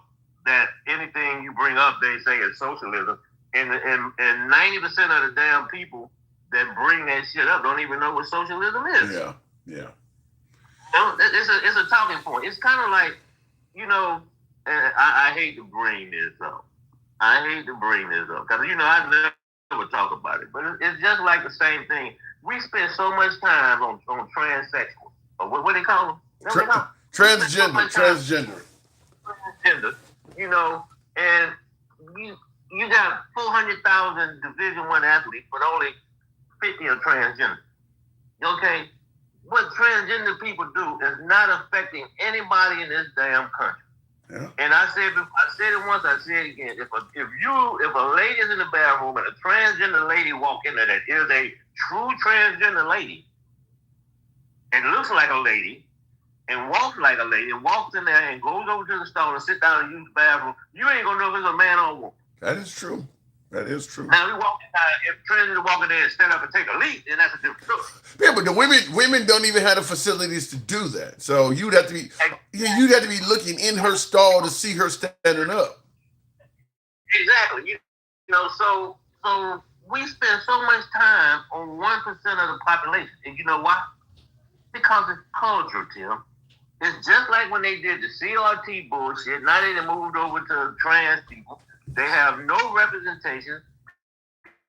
Killing them. Okay, I'm not. I don't. They don't affect me. So I don't give a damn. I just don't. We wasted. They're letting the Republicans control the narrative. Like what's a woman? Get the hell out of here. I actually agree with the Republicans in regards to what they're saying, but I also agree with that it's not affected. Like I don't believe biological males should be able to play in women's sports. I don't believe children should be able to have gender surgery or whatever they're claiming. But the difference is I don't believe it's happening to anybody. Exactly, and and everybody get caught up in that instead of saying, "Get the hell out of here." You know what that's like, Tim? That's like the Republicans love to say, well, Democrats believe in AB up until the time of birth. Yeah. That's called murder. Yeah. Okay? It doesn't. Well, shit, Trump said worse than that. Trump said that a woman could give birth, take the baby home, and come back the next day, and her and the doctor would talk about whether they want to get rid of it or not. So she went home with a live baby and came back the next day and decided whether they want to kill it or not. He said that. You feel comfortable enough to say that to the people that you're standing in front of, and the people that stand in front of you got a serious case of head up Trump's ass syndrome, but they sitting there nodding their head. Yeah, they believe that. They do believe that stuff. That stuff on stupid. You look at where we're at right now. Inflation is up. Grocery prices is up. Gas prices is up. The Strait of Hormuz, you got one ship a day going through there, maybe two. They get ready to shut down the damn Red Sea. The war, Iran dropping bombs all over the damn place. And people weren't worrying about, well, what if Kamala would have won? If Kamala would have won, we probably wouldn't be in this bullshit because the U.S. has been war gaming this thing since 1979, just like the Iranians been war gaming against us since 1979. And there's a reason that no U.S. president decided to go in there. And if they do decide to put boots on the ground, like I said last time, add another tip to the body bag factory because we don't need it. Can Trump get a win out of it at all? Nope. So you know Trump doesn't like to lose, so that's a problem. Hey, and the Iranians give up. Shit. They go down there and hit if we do that, like they talking about, kicking up the bombing campaign, and like I said the other day, if they hit a desalination plant in Dubai, within 3 days they're out of water. What about what, like, the handsome conservative often says that we should just go gung-ho. Some people say turn them into a sheet of glass. Basically do as much that. What about that notion? Can we get a win if we just blow them to smithereens? How can you get a win for war crimes? Because you're not held accountable. You're not going to be, just like Netanyahu is getting a win with war crimes. If you're not held accountable, it don't matter. But you're not really getting a win because in the eyes of the world, right now, Israel is damn near like a pariah nation. They're the ones raising all kind of hell in the Middle East. But we're gonna go over there. We can't do that, Tim. The wind blows. If they drop a nuke, NUK into Iran, they think it's just gonna sit there. Next to Iraq, it's not gonna go to Oman or any other country that's close by. Come on, you know what? People that talk that crazy shit, they freaking delusional. Speaking of talking crazy shit, Tamara is over on Clapper and he says, "Can you ask MAGA Reacts where is the $13 billion that's missing from Venezuela in oil sales?" That's what I'm talking about. We're taking money from Venezuela. We ain't helping them out. We robbing them motherfuckers. That's because we got a freaking crook in the damn White House. They shut the man charity down. Who the hell gets a charity shut down? They shut down the foundation. He's a freaking crook. Well, they had a big pussy down doing the reflecting pool. Remember Big Pussy off of what's the name of that gangster show on HBO? I can't even remember, but I know what you're talking about. Everything that they're doing, excuse my friend, everything they doing, they fucking up. It is. I don't agree with you. I don't think they fucking up. I think to me, it looks like a heist. And it's a very successful heist. They're not fucking up. They're fucking up if you go by what they told you is fact. If you actually was expecting them to do that stuff, then yeah, they're fucking up. But in terms of enriching themselves, they're making a killing. Oh, they 100% successful. I'm talking about the state of the country. What they've done to the countries they've been in. That's what I'm talking about. But yeah, somebody they forever stuck on Joe Biden. They stuck on Biden. Hunter Biden ain't served no office. They talk about Hunter Biden's career before he got on Burisma. They like to talk like he was just a crackhead or whatever. But he had a career. He did other things. Just but they talk about him, but they don't say anything about Don Jr. snorting cocaine also. But he's on the board of the drones. Is there any evidence that Don Jr. does coke? I just threw that out. Okay. How about this? I would probably put money on him. Speaking of throwing things out there, Handsome Conservative says, I think that he thinks you're upset because we got a gangster for a president. He says Trump 2028. We got a gangster for a president? That's what he said. We got a gangster with no balls. Because Trump talks a lot of bullshit on social media, but then when you get in front of him, he wimps out. That's what he does. He has no balls whatsoever. Now I give it to him. He's using the power of the office. Yes, he is. Yeah. For the betterment of himself and his family, and to the detriment of the country. That is undeniable. That is undeniable. Okay. This motherfucker got bone spurs. You can't be a gangster with bone spurs. Well, he can be a gangster with a limp. I gotta move it on, Travel Man. He could be a gangster with a limp, though. And they fucked up. All right. All right. Good talk. Appreciate it. Digging in the scene with the gangster lean. Looking in the comments, Donald Trump doesn't need balls. He's got the nuclear codes. I mean, there may be a tad bit of validity to that, but I hate that type of I guess braggadocious or whatever you want to call it, because you're using American men and women to talk like that. I mean, there's no way we're gonna do that to Iran without Americans getting killed. So you're using men and women and people's children and shit to defend your ego. I mean, that's kind of what we're dealing with in Iran right now. You're using people have died for this shit, for his ego. That's because that's really all it amounts to. It's an ego battle. I think everybody admits at this point that this war was somewhat optional. So yeah, I'm not a fan of him having access to the nuclear codes and using that somehow as a threat on a non-nuclear nation. Why would we even be joking about dropping nukes on a non-nuclear nation? Aren't we the ones that suggest that if Iran gets a nuclear weapon, they're going to use it irresponsible? But yet we're talking about and I guess joking or making references to dropping a nuke on a non-nuclear nation. That makes us look like what we're claiming Iran would be. Maybe we're the ones that should be prevented from getting nukes if that's the case. Out of these places, they know that the people are not stupid. The people see that they're paying too much for gas and groceries and housing and childcare. They know on merit that they don't have a whole lot to be proud of. And so they know that if the people vote, it is very likely that they may vote them out of office. So they are cheating. And they are not without power.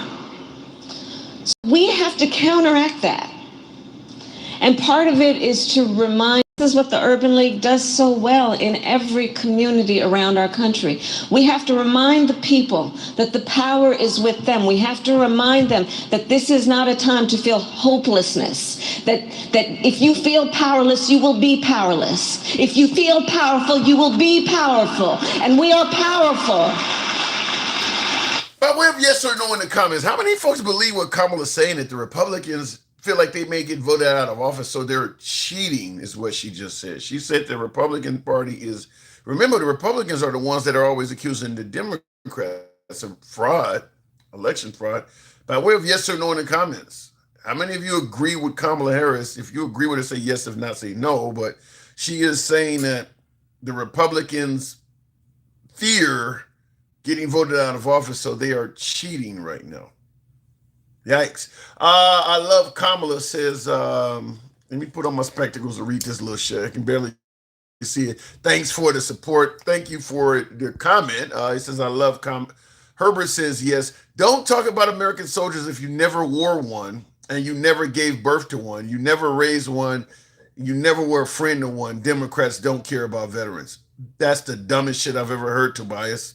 And I respect you being in the comments. I appreciate your input, but that's the dumb. You think every fucking body in uniform, every fucking body in Arlington Cemetery, every fucking soldier in the Persian Gulf, you think all of them are Republicans? You think all of the people that are serving in the military, they're all Republicans, huh? Democrats don't care about veterans. I don't know if you realize it, but hundreds of thousands of Democrats are veterans. My dad was one. My uncle was one. My grandfather was one. That is the dumbest shit. And none of them were Republicans. None of them. That's the dumbest shit I've ever heard. You really think that all the people serving in the military are all Republicans, huh? That's crazy. I've never heard something so stupid. Anyway, that is so dumb. Another head up Trump's ass syndrome. He's stuck on. Look, he responds in the comments all the time. He leans right. I don't mind that. I don't block Banner, so I don't mind Tobias putting comments in there. But to try to suggest, and now you go, I said Marines. There is no branch of service that the entire military body is all one party. And I'm going to even say the Coast Guard. And I'm pointing out the Coast Guard because a lot of Negroes can't swim. But even the Coast Guard has black and brown Democrats serving in it. Even the Coast Guard. But damn, my dad was a Marine. You point out the Marines. My dad was a Marine. So my dad was a Marine that served in Vietnam, helicopter gunner. So yeah, that makes no sense. I mean, to even say something like that, you guys want to suggest that Colin Kaepernick disrespected the military. You make a statement like that, that's crazy.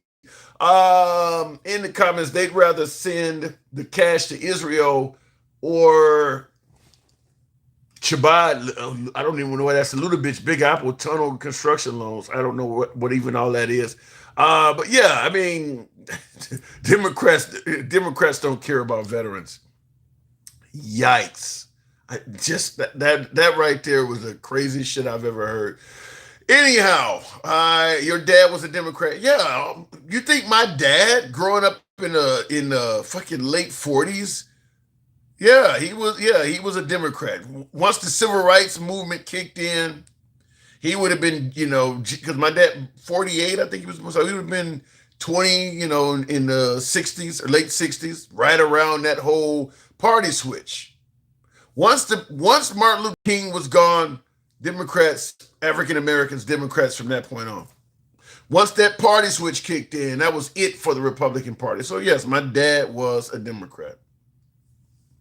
Whole family, by the way. I don't know. I think I may have one, and I think he's deceased. Well, I know he's deceased, but I think one of my uncles was talking about being a Republican during the George W. Bush years.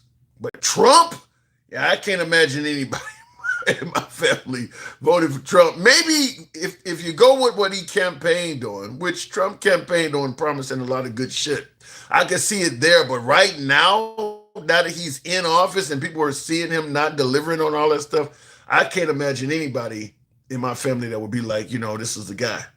I know some people who voted for Trump because they invest in crypto, African Americans, and they thought he was going to make them a mint in crypto. But most of the folks that invested in Trump's crypto lost a mint. So he promised a lot of good stuff, but the delivery has just been short-sighted. So Donald Trump doesn't need, I saw that in the comments. Also, the last time Democrats got the majority white vote, says a pimp. Well, yeah, because even Obama did not get the more. Yeah, I don't think that's going to happen. And you won't need the majority white vote if they kick out all the immigrants. So they may be trying to correct that problem.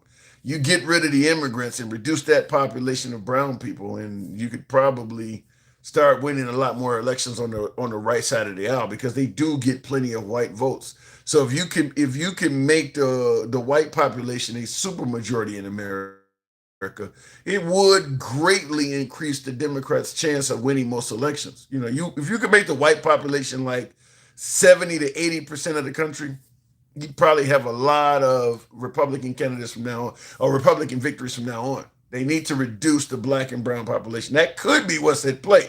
My brother is a black Marine vet. He is not conservative because of racist things he experienced while being in the service. Crazy thing is, I hear a lot of folks suggest that even now in 2026, there's still a lot of racism in the military. I still get folks on here regularly that served recently that are saying that stuff is still in there, even now. My brother, Trump was a Democrat, but he said that Republicans were simple-minded. Yeah, he did say that. My father was in the Vietnam War, and he was in the Coast Guard in Vietnam. Fair enough. Anyhow, folks, got to step away. I do appreciate the 119,000. Follow the program if you're watching us on Instagram, Substack, TikTok, or Clapper. Give your boy a sub if you're watching on YouTube, but I do have to step away. It's your boy Tim. Why